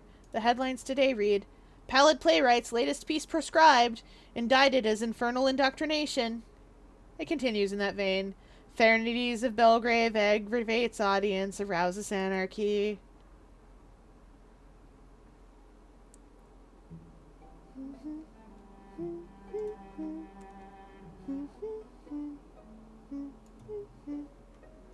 I'm gonna watch The Reanimator tonight, and it's gonna be great. Let's reach for our jumbled grab bag. Oh, nope, nothing. Brain doesn't work. I'm out of other memories. I struggle to recall them, but they just float away again. Unfortunate. What am I wearing? Yeah, okay, that'll do. Alright.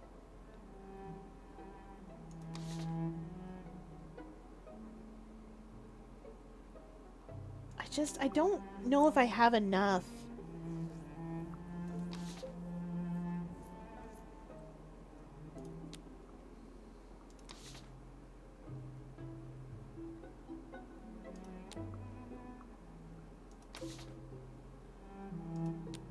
I have a lot of manifesto stuff to do, too. I feel like Pages will know. Okay, stats done. Want to see? Yes! Oh, right! I need my ministry badge.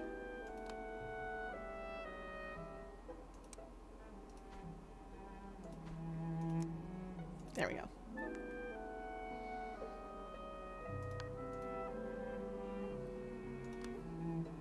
Sent. Let us look. You do not appear to have brought any implemented forms with you. Perhaps the nature of this job was not made clear.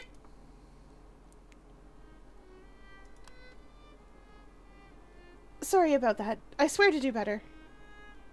I've already forgiven once. Is it possible to make people forget things here in the Neath? Polypotentiously. What? That sure is a word. Oh, and the backgrounds, too. Oh, they're so cute. Hey, Stats in her little winter outfit.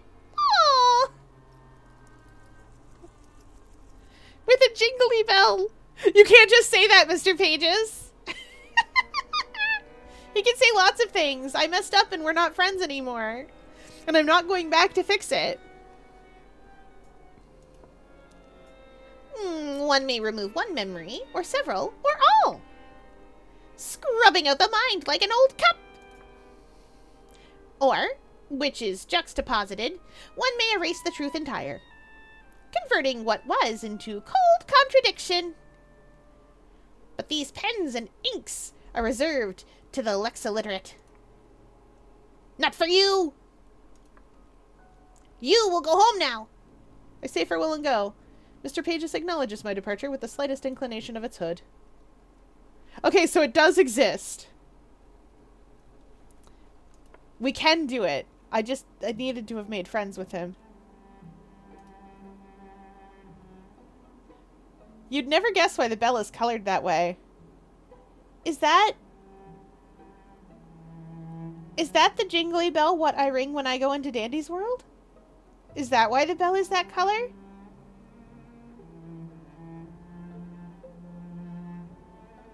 No. Oh, I remember that jingly bell. Oh, no. It's Belle, BFDI colored. Oh!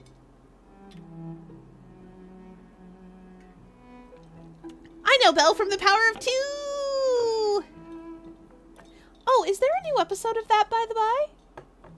I know there must be one coming, but, like... Do we know when the next episode is? Not yet, no. Okay, fair. They're working. I know you'll tell me when there is. Okay. You know what? Heck it, we'll just go. Maybe...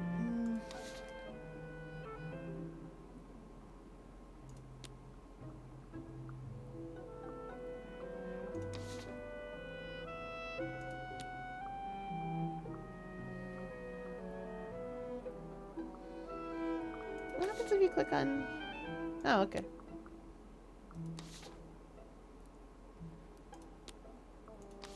Wait, that's the wrong place.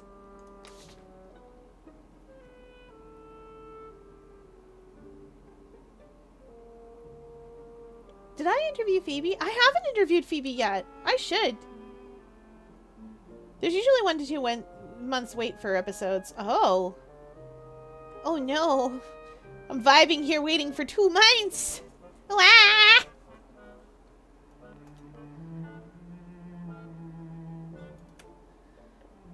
Here, it's not that bad. You want to speak again? Just a moment. I wait while she finishes her chores, enough to make take a moment for me.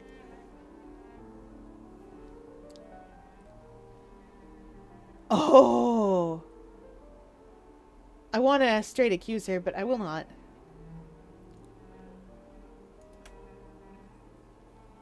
Do you mind if I ask you a few questions about the murder? There are some things I don't understand. I don't think they'd want me to. David and Rachel, I mean. Is David answering your questions? He is. If he can stand it, I suppose I can.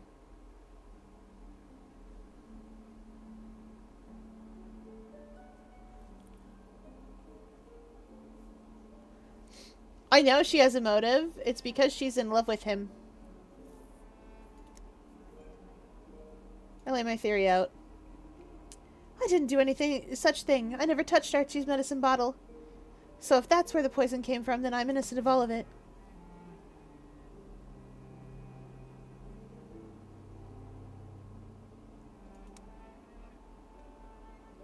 You're leaving something out. I didn't want David dead, and so far as I know, I didn't kill him. I don't know what else you want.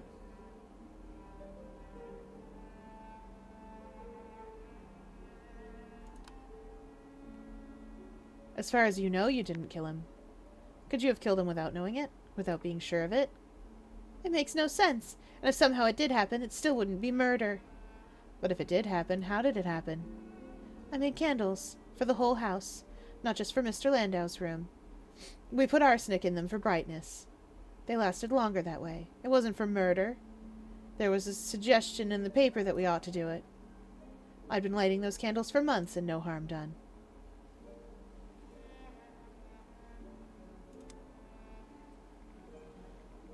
Wasn't that the cause of his illness all this while? Couldn't be, could it? I got the arsenic idea from the household hints in the papers. 5 ways to make your candles last in the dark. Half London would have been poisoning itself if there was anything wrong with those candles. Maybe I put a stronger dose of arsenic in this time around. Maybe I put a few more of them in David's room, after I asked him not to go back to the surface, and all he had to say for himself was that I could stay behind. But I wasn't sure it would do anything at all. And then I thought, if it did anything, it wouldn't kill him.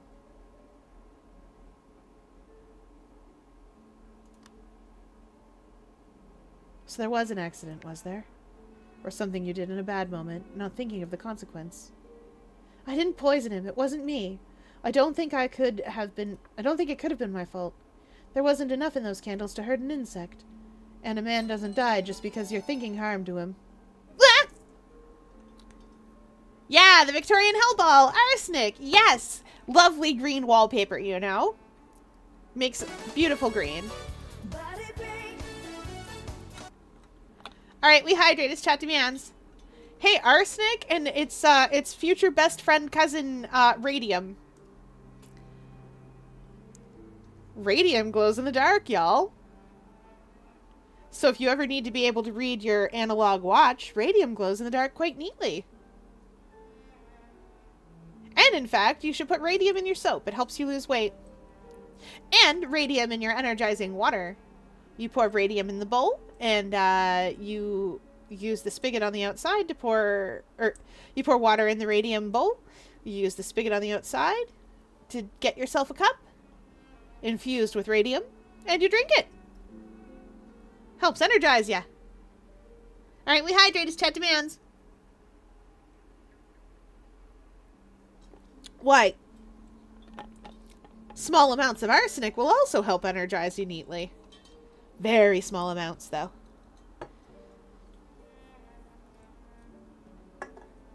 All right. A big stretch.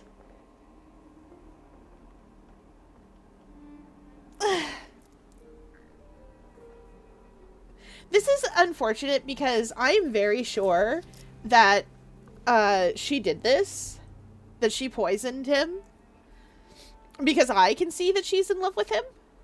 I'm very sure that she poisoned him, and I'm pretty sure that Milton facilitated that happening. I need to talk to Milton about memory removal. I think I've come here too soon. Oops. And for body break, we'll do some arm circles. 1, 2, 3, 4, 5, 6, 7, 8, 9, 10. Okay. And a man doesn't die just because you're thinking harm to him, or plenty of men would have dropped dead before now. Maybe I did everything I said, but there still must have been something else that actually killed him. Are you going to tell the court I did it? Are you going to tell David and Rachel? I don't want to hang here in the dark with no one to bless me first.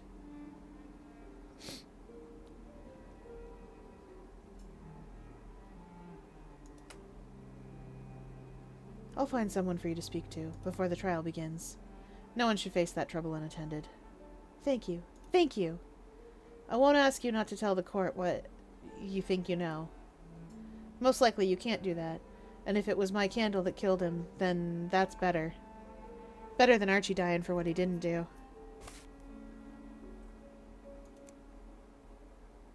Anyway, I guess I'm going to see Theophilus. Memory removal? If only there was a convenient way to do that in the Neef. If only there was a convenient way. If only I hadn't soured my relationship with Mr. Pages.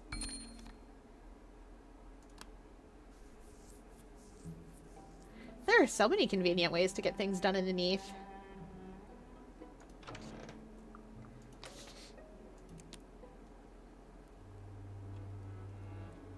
Oh, supper's just supper. Just me.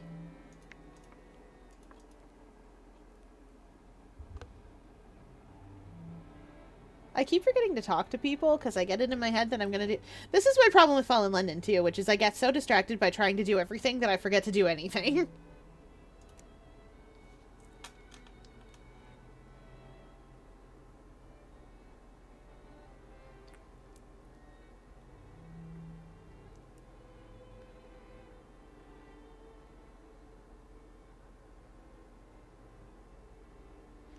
Do do do do do do do do do do do do do.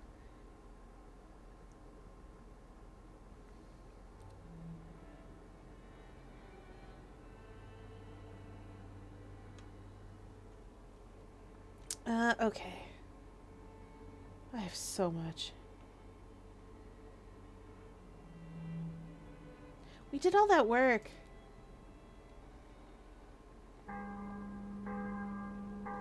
I need to get Archie out of jail. We did all that work to get... I tend to just look at the wiki and plan ahead for one goal. Goal needs items, see if I can get them easily or unlock an easier way to do it. Yeah, that makes sense. I'm kind of trying to get to person of some importance, which is why I'm doing so much spy work. But now I'm stuck waiting for a card, so I'm just vibing, waiting for the card to show up.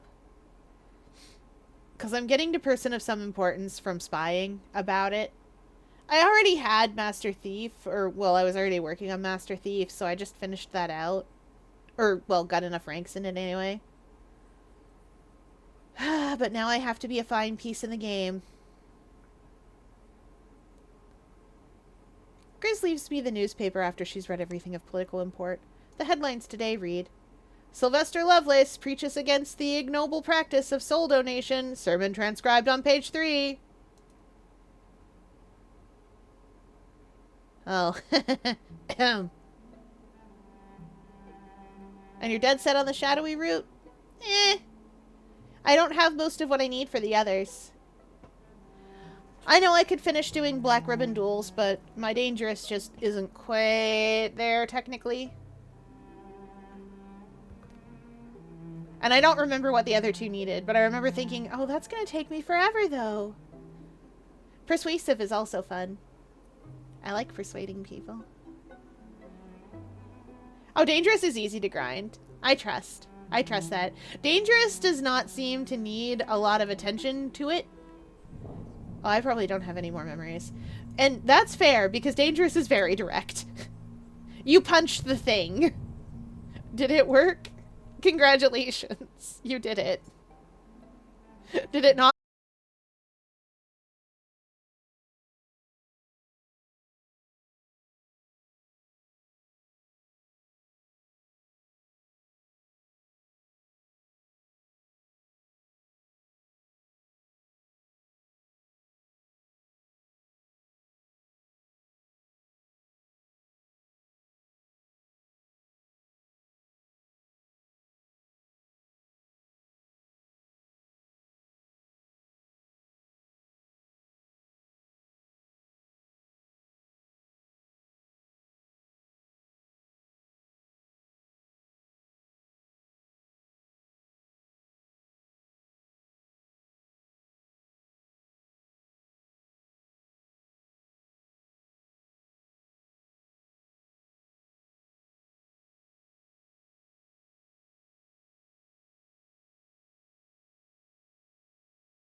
the house that had caught fire, and all the children who had come out to warm themselves by the blaze. I believe I know what happened and why. I lay out the whole story as I've reconstructed it, complete with means and motives. And you're sure about this? If I act on it, I won't be able to help you decide. I won't be able to help if you decide you had it wrong.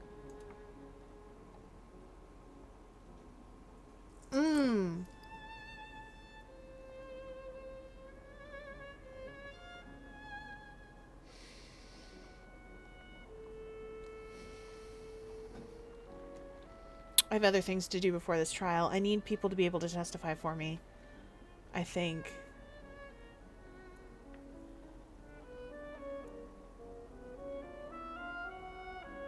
But I know Phoebe did it, and I know Milton put her up to it, and I know why. I just feel like I need other people to be on my side.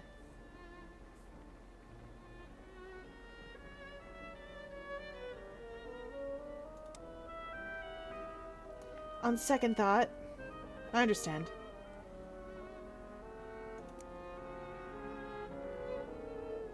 That didn't take up too much time. Judging by the clock, I can afford another errand today. That's good.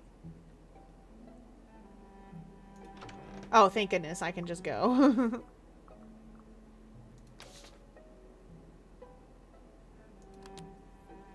Let's go get a priest for her. For Phoebe.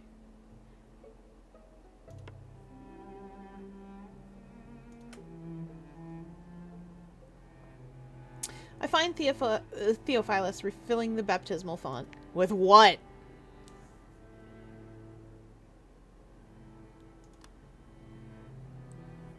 I'm facing a difficult situation.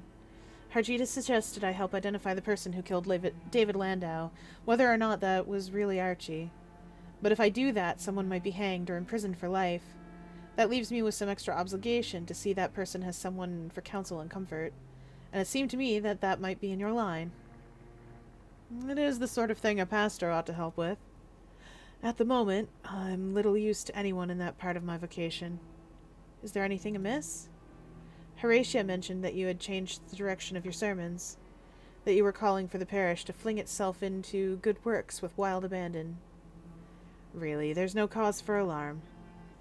Throughout the ages, the Church has heard the clarion call for renewal, and change begins at the doorstep.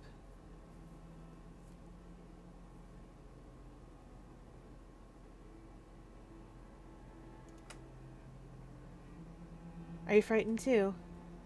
Hardly, any more. Why should any of us be frightened? What could be worse than where we are? Really, you are worse than those ladies vying to be my housekeeper.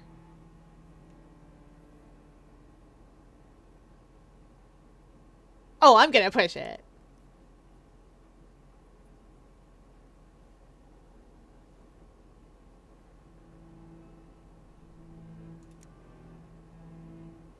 I suppose that this is a Yorkshire style of preaching?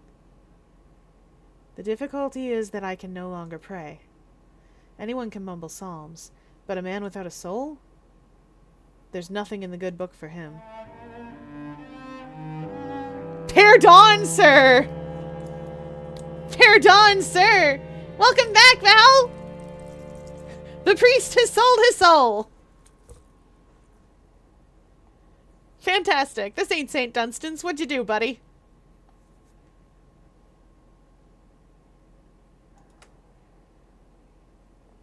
You can't have done what I think you mean. Mmm, delicious souls. Yep. Yum, yum, yum, yum, yum. I have. I surrendered the immortal part of me. After the fall, I believed myself judged and damned, and I accepted it. I thought I would never see my wife and child again, even in heaven, and I bent to that divine justice. But then we received news from above. This is not hell, the surface merely above us. What can a soul matter in the midst of that cosmic joke? What sort of God would do such a thing? Or allow it to be done? I gave in to despair. I walked into that old valley and did not emerge. I thought, if there were a God, and if he were such a cackling fiend as he now appeared, then he deserved for me to treat my soul with disregard, as he had treated me. Wow! cutting off our nose to spite our face, are we, sir? Been hearing that a lot lately.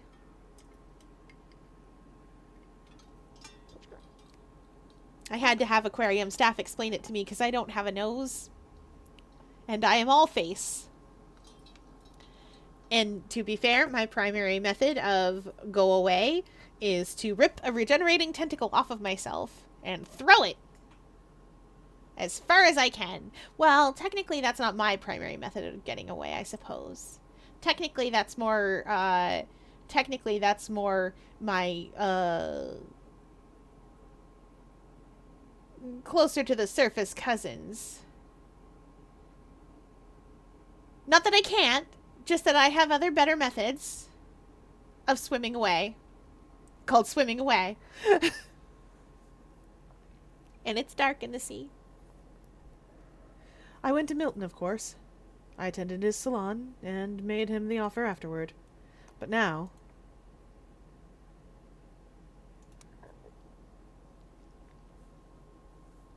Fioramina hasn't responded to any of my texts all day, and I'm worried.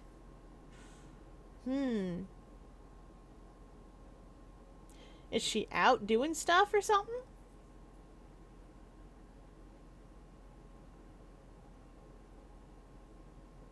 Or, like, tied up with holiday shenanigans? She didn't tell me anything. It might just be sudden. You guys know I drop off the face of the earth quite often. For no particular reason. It's science. The reason is science. And do you wish you hadn't? And she didn't tell me anything, and she usually tells me everything. But it's been hours. Literal hours. Maybe she is eepy. Maybe she is doing a honk shoo me me me. Whatever it is, I'm sure she's fine.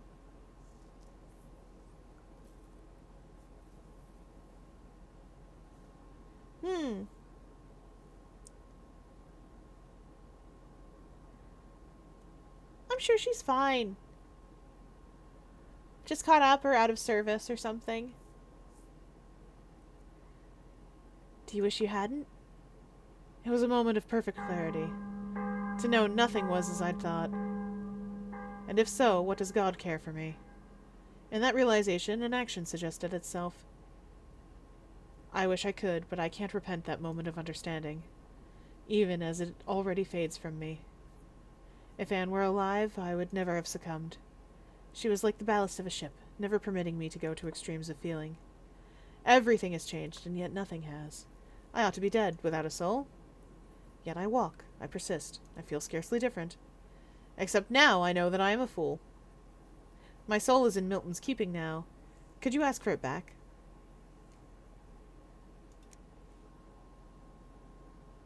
Lay it on me. Lord bless you and keep you. I don't need to warn you of the consequences of traffic with the infernal. I pray you can remedy my stupid mistake. All right.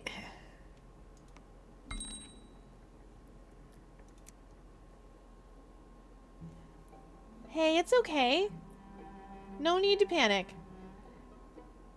Really, sometimes this just happens. I'm sure she's fine. I know. I know you're scared. It's okay to be afraid.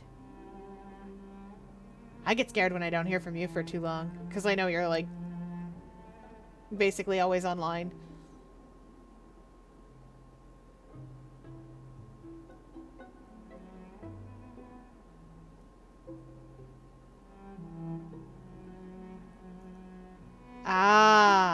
I see why you're afraid. It'll be alright. Here. We'll talk it out in my DMs later. Alright?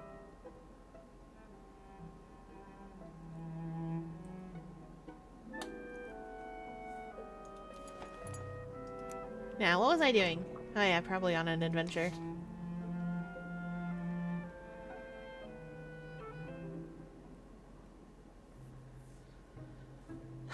I need to...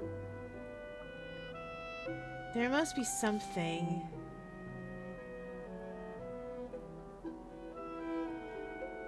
I could just go and be like, yo, bro, give him his soul back.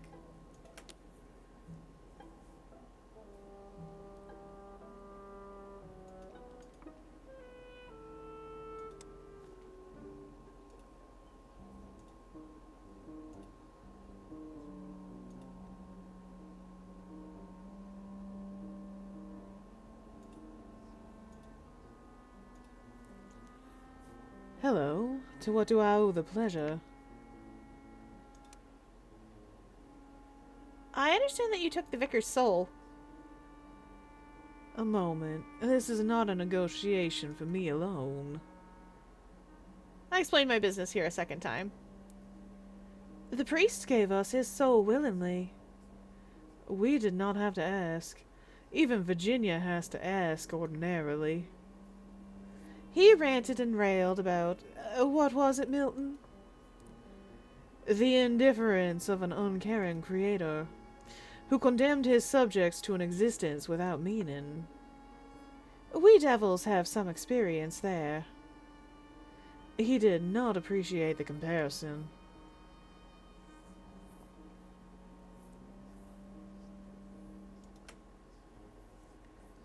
It was cruel of you to take his soul when he was in such despair. Oh, it would have been much less interesting to take it under any other circumstance. The abstraction was successful.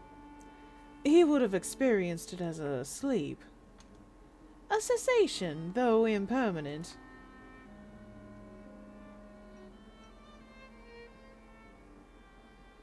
Oh no, I forgot how to pronounce the word I'm looking at.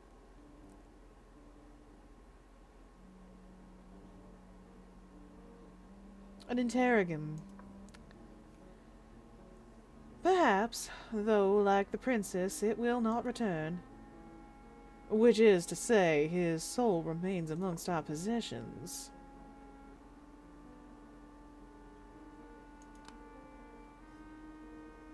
I'll owe you a favor if you tell me.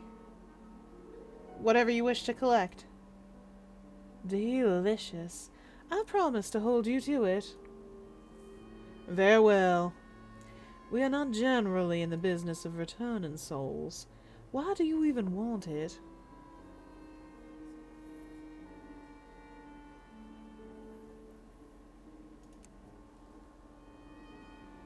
Our ancient doctrines still carry weight with me.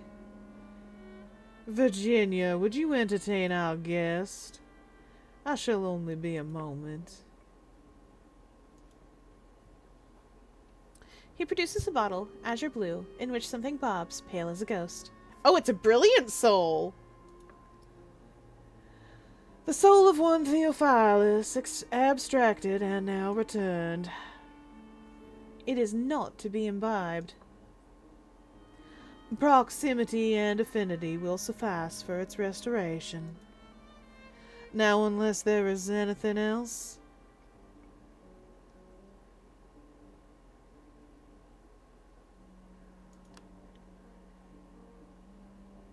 I knew there was something I liked about you.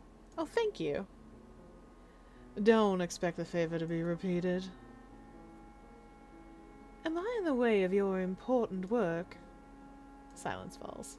The conversation waits on Milton. Until our next meeting, Emily. You can court the devil. Alright, good. I don't want to court Milton. He's alright for a devil. I prefer my mustache-twistingly evil devils, though. They're hilarious. Have you seen what the devil cards look like in Fallen London? They're great. I still can't draw hands good. I believe in you.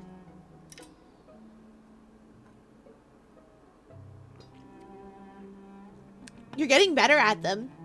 See also mitten hands. You stopped drawing those and started drawing fingers. Alright. I suppose I'm going down to dinner.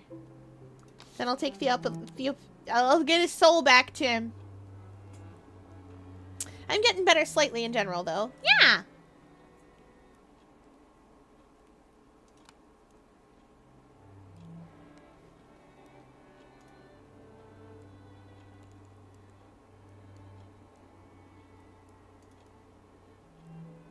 Good luck in Minecraft! Yes, yes, usual thing that we do for Horatia. Okay, take Theo's soul back to him. Get somebody to look after... Yeah, I've got so much to do. Oh my golly. I wish I'd stayed friends with Mr. Pages. I mixed that up real bad.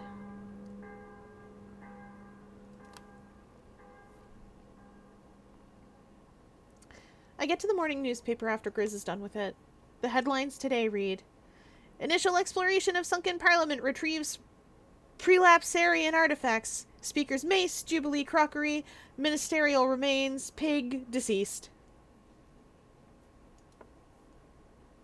I forgot the speaker's mace was a thing. England has such weird stuff. Oh, no, I got nothing left. Okay, I should just know, but it's fine.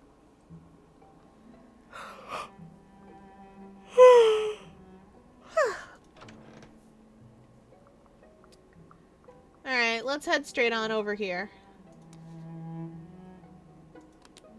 See if Theo needs anything. I think he needs his soul back, my guy.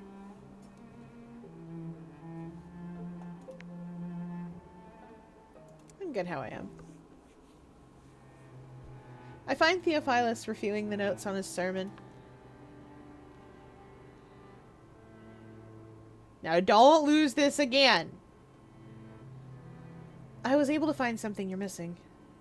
I might not be able to do the same again. So I recommend being more careful this time. But what can this be? It looks almost botanical, sloshing about behind colored glass. This cannot be my soul.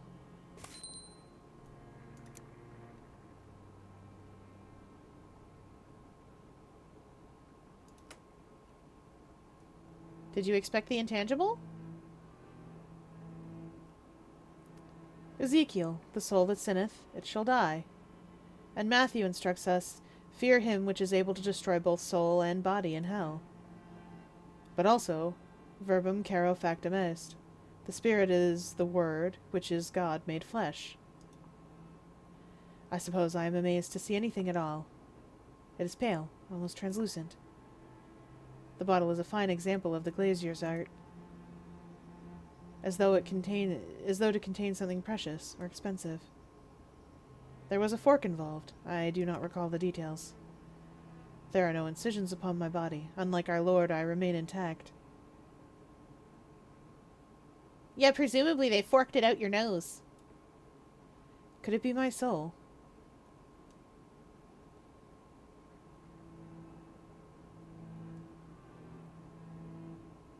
Ooh, we got the option to do scriptural teaching.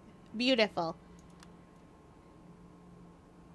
The soul is the province of God. It is the immortal part of man. Yet nowhere in Scripture is the neath accounted for. The shadow of Eden lies elsewhere than this place.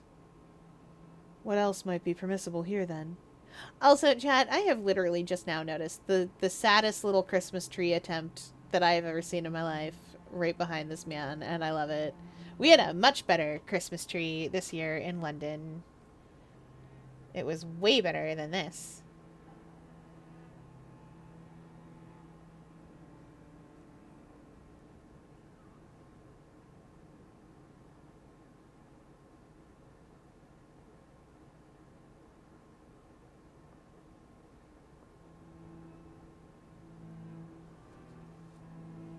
Oh.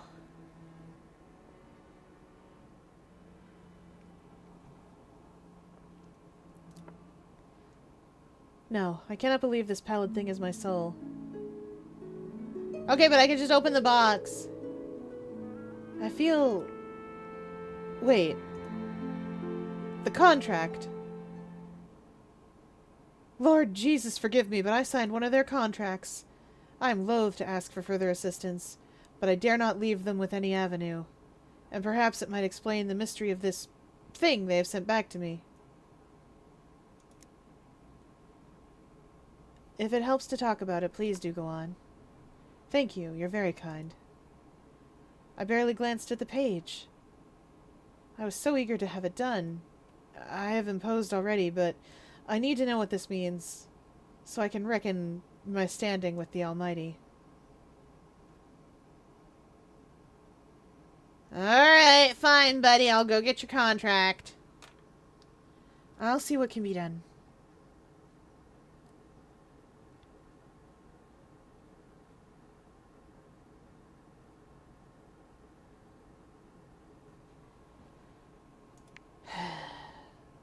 God bless you and keep you, if he still can.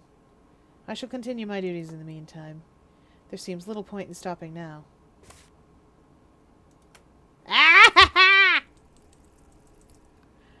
I'm not going back to visit devils. No one can make me.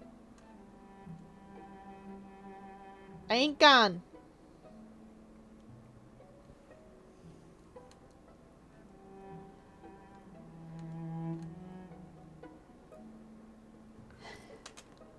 Okay, I guess I'm going.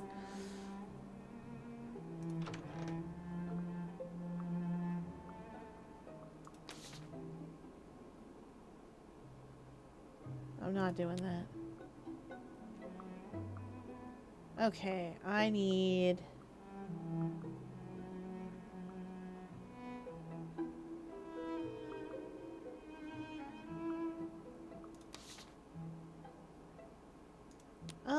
hmm.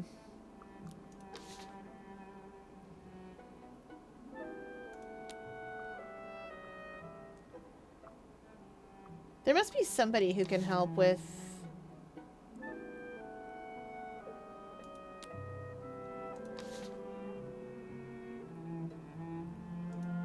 I don't have any money. I'm not going there. I know Milton can help with difficult memories, presumably.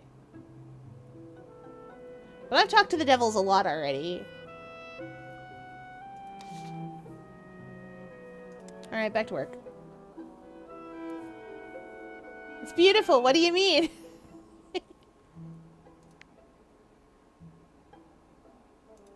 I should put on my rubbery badge to go visit the rubbery man.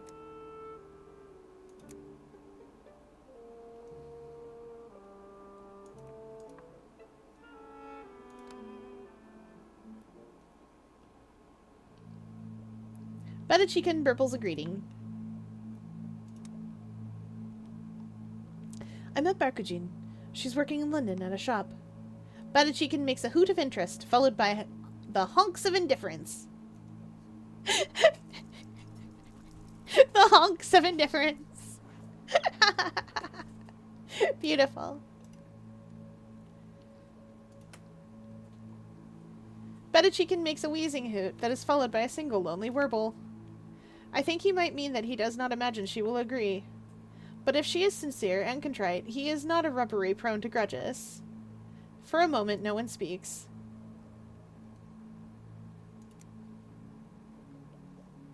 Are you an unattached rubbery man? Oh. Badachikan makes an alarmed series of hoots. Ah, I thought you might ask him that. I return only to serve his interests here. As a final favor, in view of our long arrangement. Proceed with your questions. I shall laugh at the appropriate junctures. There are complexities to the question. Rubberies commingle. They have individual preferences and personalities, of course. But there is a collectiveness to their social ordering that can make separation difficult, though Badachikan is more separate than most. Badachikan makes a series of complex honks that suggest either embarrassment or intrigue. He would like to know why you are asking.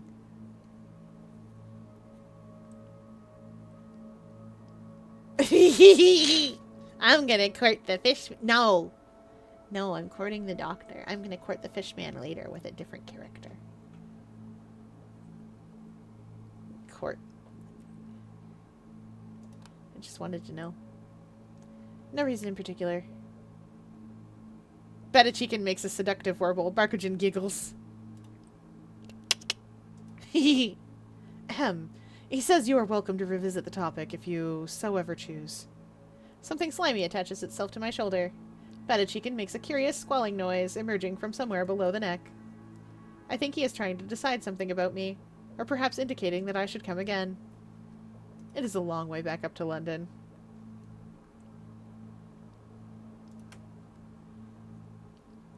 I shake my head to clear it. Yeah, yeah.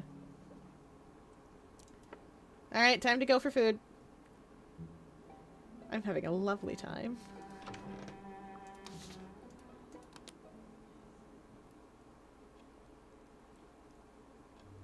Ah! Archie's trial is scheduled in a few days' time. If there's anything you had to tell me about it, you have 3 full days left to do so. Further evidence against our friend, or further alibis. You're intruding on our supper.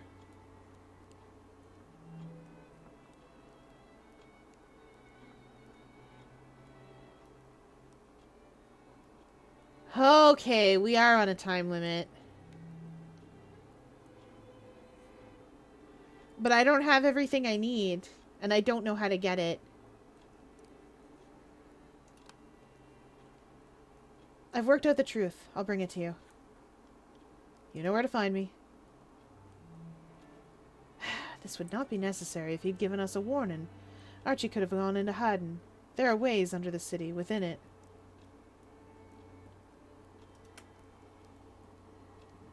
Archie knows them better than anyone.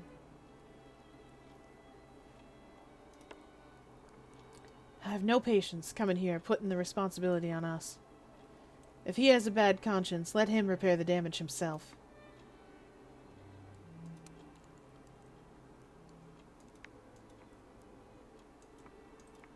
Okay.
Do you mind if I ask you a few questions about David's murder? Anything that might help you to clear my name, ask away. He was... Was he upset with you about the illness? Or you with him? I did what I could, and he knew I did. Uh, what was out of my power, he knew was beyond me. He did say that it was the Neath to blame. The food and the air weren't good for him, he said.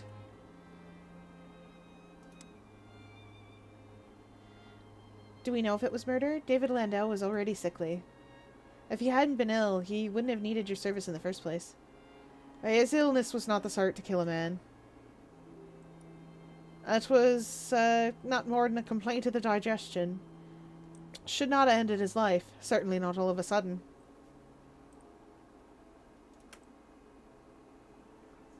What is it you've been trying to make? There's an old medicine in the pharmaceutical books. Venetian treacle was its common name. Theriac mithridatium.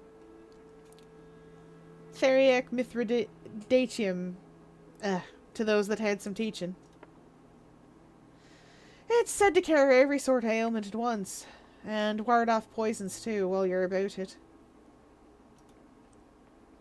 You needed a lot of strange ingredients, but it seemed to me that the Neath has new complaints we haven't seen on the surface. So we could do with a bit of a cure-all, so long as we haven't worked out the particular science. I'd been giving it to David Landau, but I ran out the last day.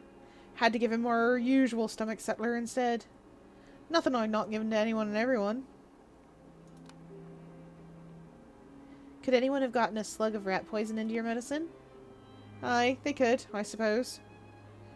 Someone might have meddled with the bottle when I was at the Landau's when I wasn't looking. Or they might even have interfered with the drug when it was brewing. But if they did, it makes no sense of how no one else was poisoned. None of my other patients took sick, though I dosed them from the same bottle that day. So it might be, but it does not quite line up to my way of thinking. Horatia's not been to visit. You did not know why? I'd hate to think she believes I'm guilty. Oh, I'm sure that's not the reason. It's not what I thought she'd do. She's always said a great deal about us all being like family to her. For all that family don't pay rent.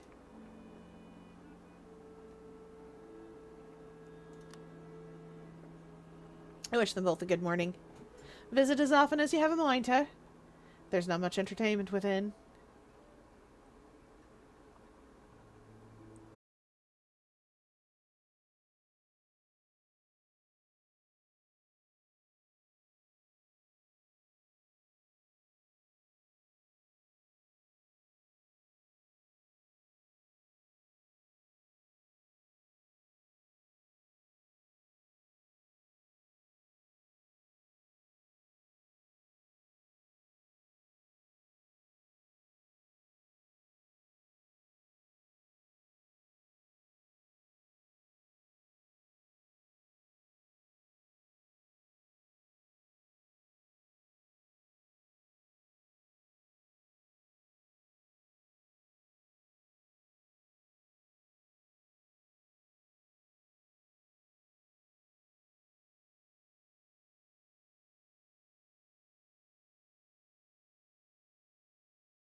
find the murderer.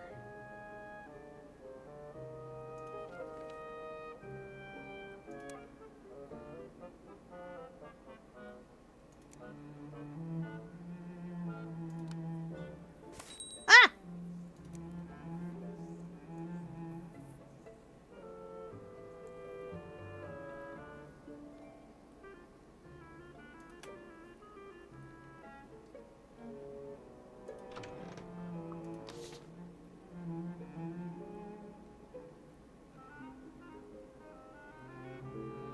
I don't have long. Let's talk about candles. I don't have money for her, but let's talk about candles. Oh yeah, right, I'm a ship's captain. Captain, it's good to see you. I cannot resist fungally daring fashion. When you were at the townhouse, did you see anyone take candles into David's room? I don't remember if I saw her do it, but it would have been Phoebe's task. Though, come to speak of it, I did see Milton on the day of the murder, carving some markings on the base of a candle. Just standing there in the parlour, shaping the wax with the end of a pen. He didn't notice me standing there. The sight of it made my hair stand up, so I backed out of the room again. Just making marks in candle wax? Nothing to do with Archie's medicine, but a strange pastime in a stranger's parlour. Oh. There was a mother who came to me, to confess about the death of her baby. I can listen. Pickle juice! Yum. Well, the deed was done, and peckish work it was. But there's still not a belly timber in the house.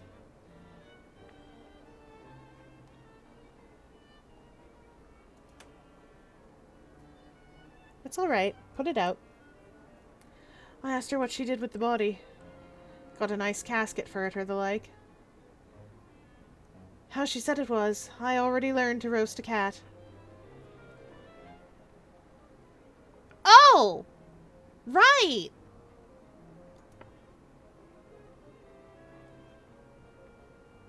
I can see in her eye that it somehow gets worse.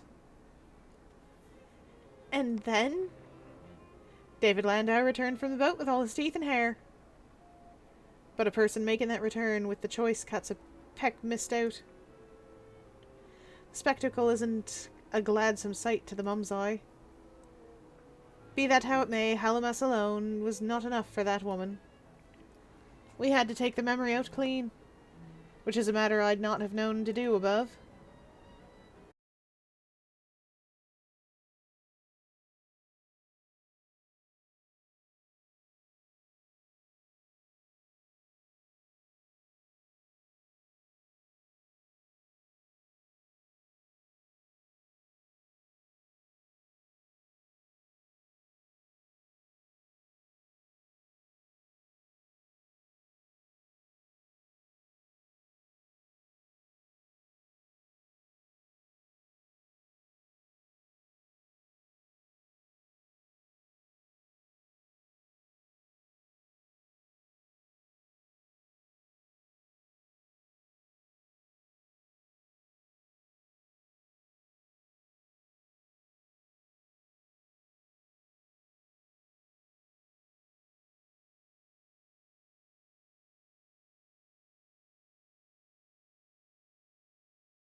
Benry afraid of crab ragoons.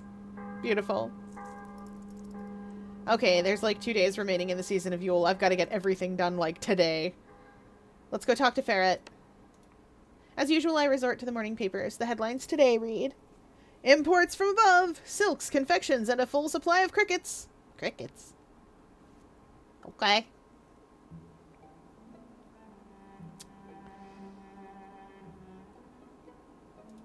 Can I ask Ferret? I had something that would let me look at the arsenic sales.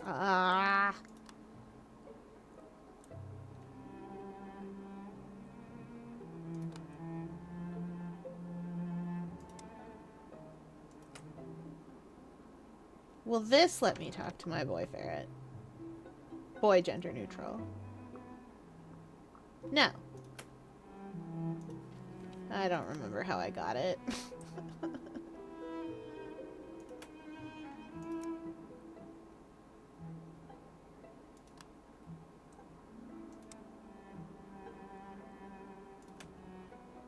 Okay.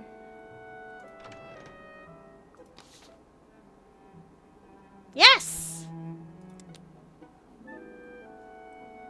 Alright, Ferret! I should change. I'm not the cops.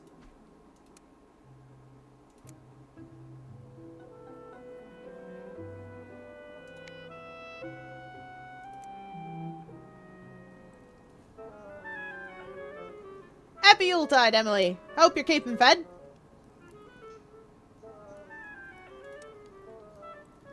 I recount the newspaper story. Wealthy patrons have received their first orders of goods from the surface, including a lot of crickets for farming.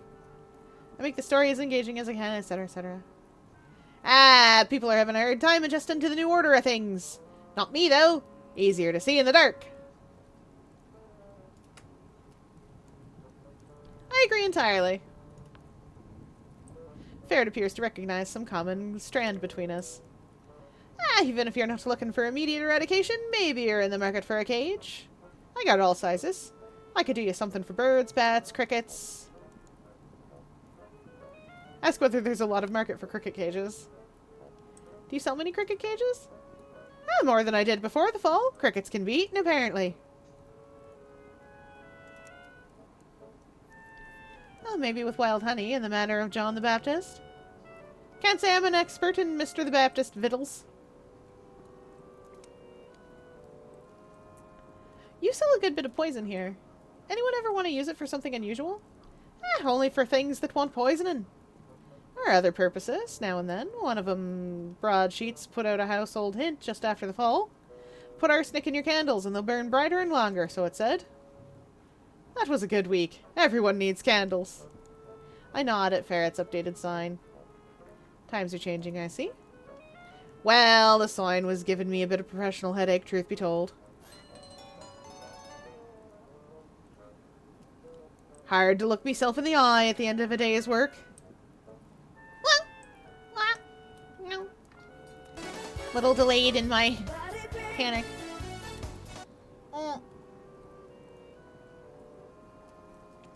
Alright, we hydrate as chat demands. Ugh.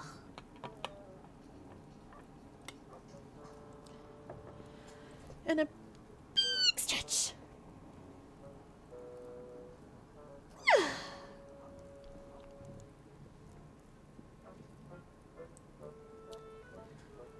Okay, for body break, let's do some crunches.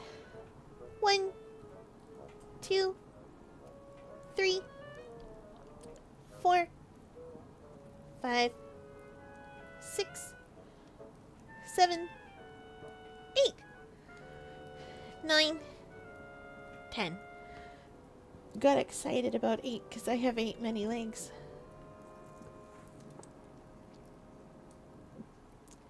What with being a rat catcher and there being talking vermin. Sorry, I shouldn't say vermin. I'm told it ain't polite. Not that I've been talking to him, obviously.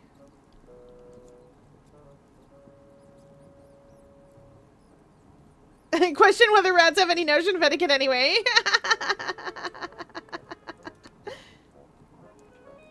I shouldn't have thought they possessed the fine feelings to mind. You'd be wrong there, as it happens. I found one of them in a trap in the pantry. Well, I says pantry. Cupboard above the stove. Squeaking piteously he was, enough to make a statue weep. Which they've not started doing down here yet, I hastens to add. I raise an eyebrow, thinking of Horatia's new tenant. Oh, Lord bless us and save us. Tell me not a word of it. Well, any road, long story short. Once I'd apologized, we struck up quite the repartee. Which is a long way round of introducing you to Algie here. A rat darts across the counter and bounds onto your shoulder, where it sits, whiskers twitching. Algie? Really? Algernon! They named... Ah! They named the rat Algernon. Chat? Chat? Unacceptable. 1,000,000 years dungeon. Anyway. Right. So, for those of you wondering why I'm having such a visceral reaction to a rat named Algernon, there is a book called Flowers for Algernon. It is about... I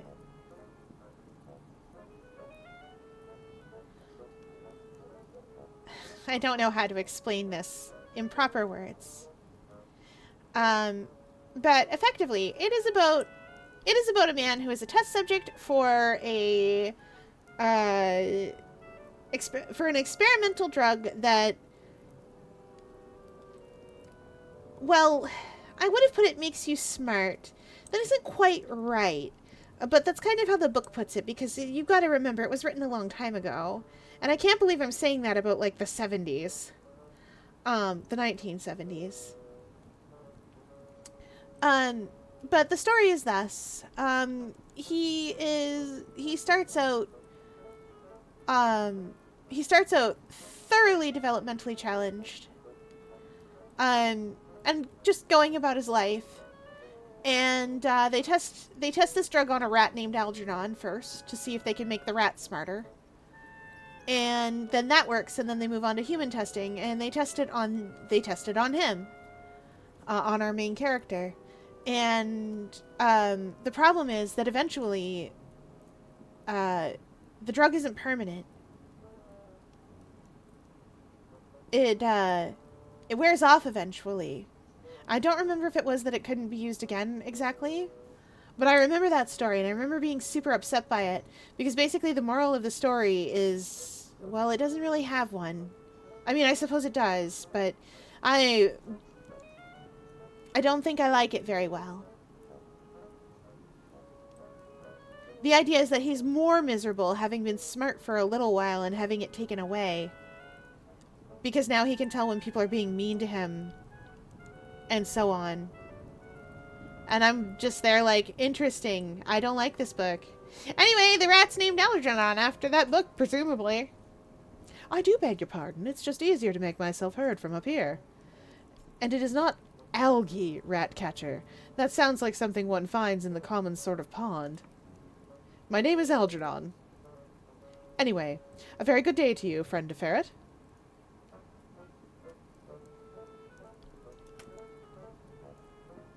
Delighted to meet you, Algernon.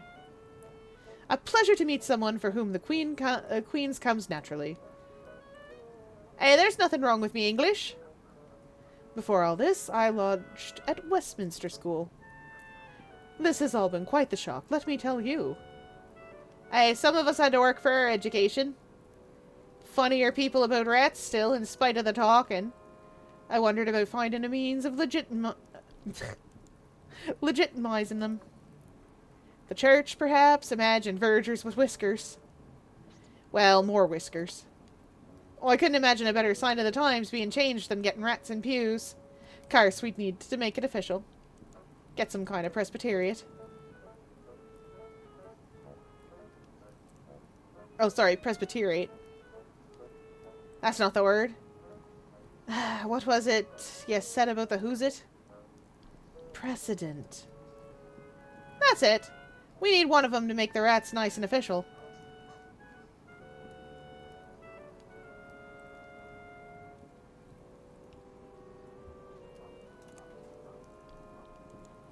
Those pews are already filled. Right! By those clutching their hymn books and praying for the Lord Almighty to make things just as they was. Well, blow that for a game of soldiers. Even if the church has to change, they've no excuse no more. Will you help us? Assist in constructing a history of rats? With your ministry connections, it should look a bit more official. And if there's later steps to be taken with the church, I'm not on best terms with the vicar. The church does look unkindly on using the wafers and traps. I can't imagine why.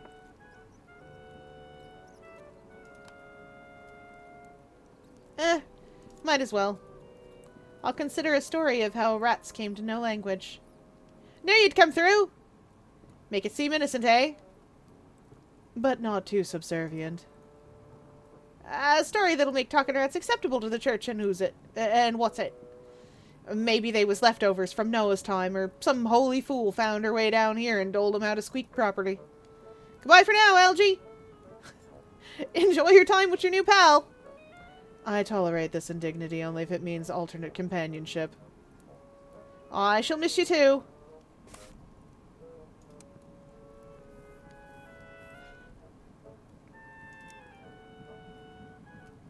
Goodbye. By the by, if you do fancy a bit of a visit now and then, and warm your hands at the furnace, you're always welcome. No need to have official business before you drop in. Always happy to tell you what's what in the vermin business. And it might be that you can tell me a thing or two about your work, if you've the mind.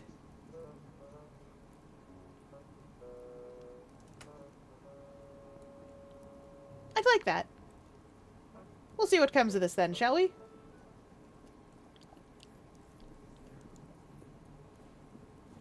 Ooh, I can just manage another errand today. Oh, good gravy. There's a lot of things here. But the important thing is the bit about the arsenic.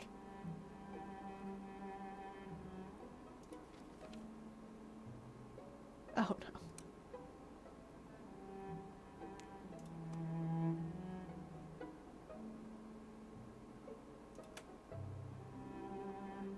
Last save 14 seconds ago. Amazing. Because it is now closing time and we hope you enjoyed your visit to the octopus enclosure. Whew. We are going on a little adventure. Where will we go? It is a mystery. Do, do, do, do, do, do, do. But we are yet going on adventures. Oh! Hey, face playing chicory. We're going there.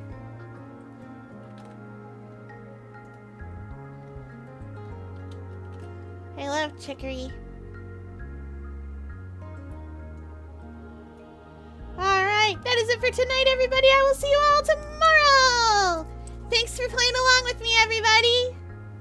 Bye! Oh, wait, we'll wait the 20 seconds.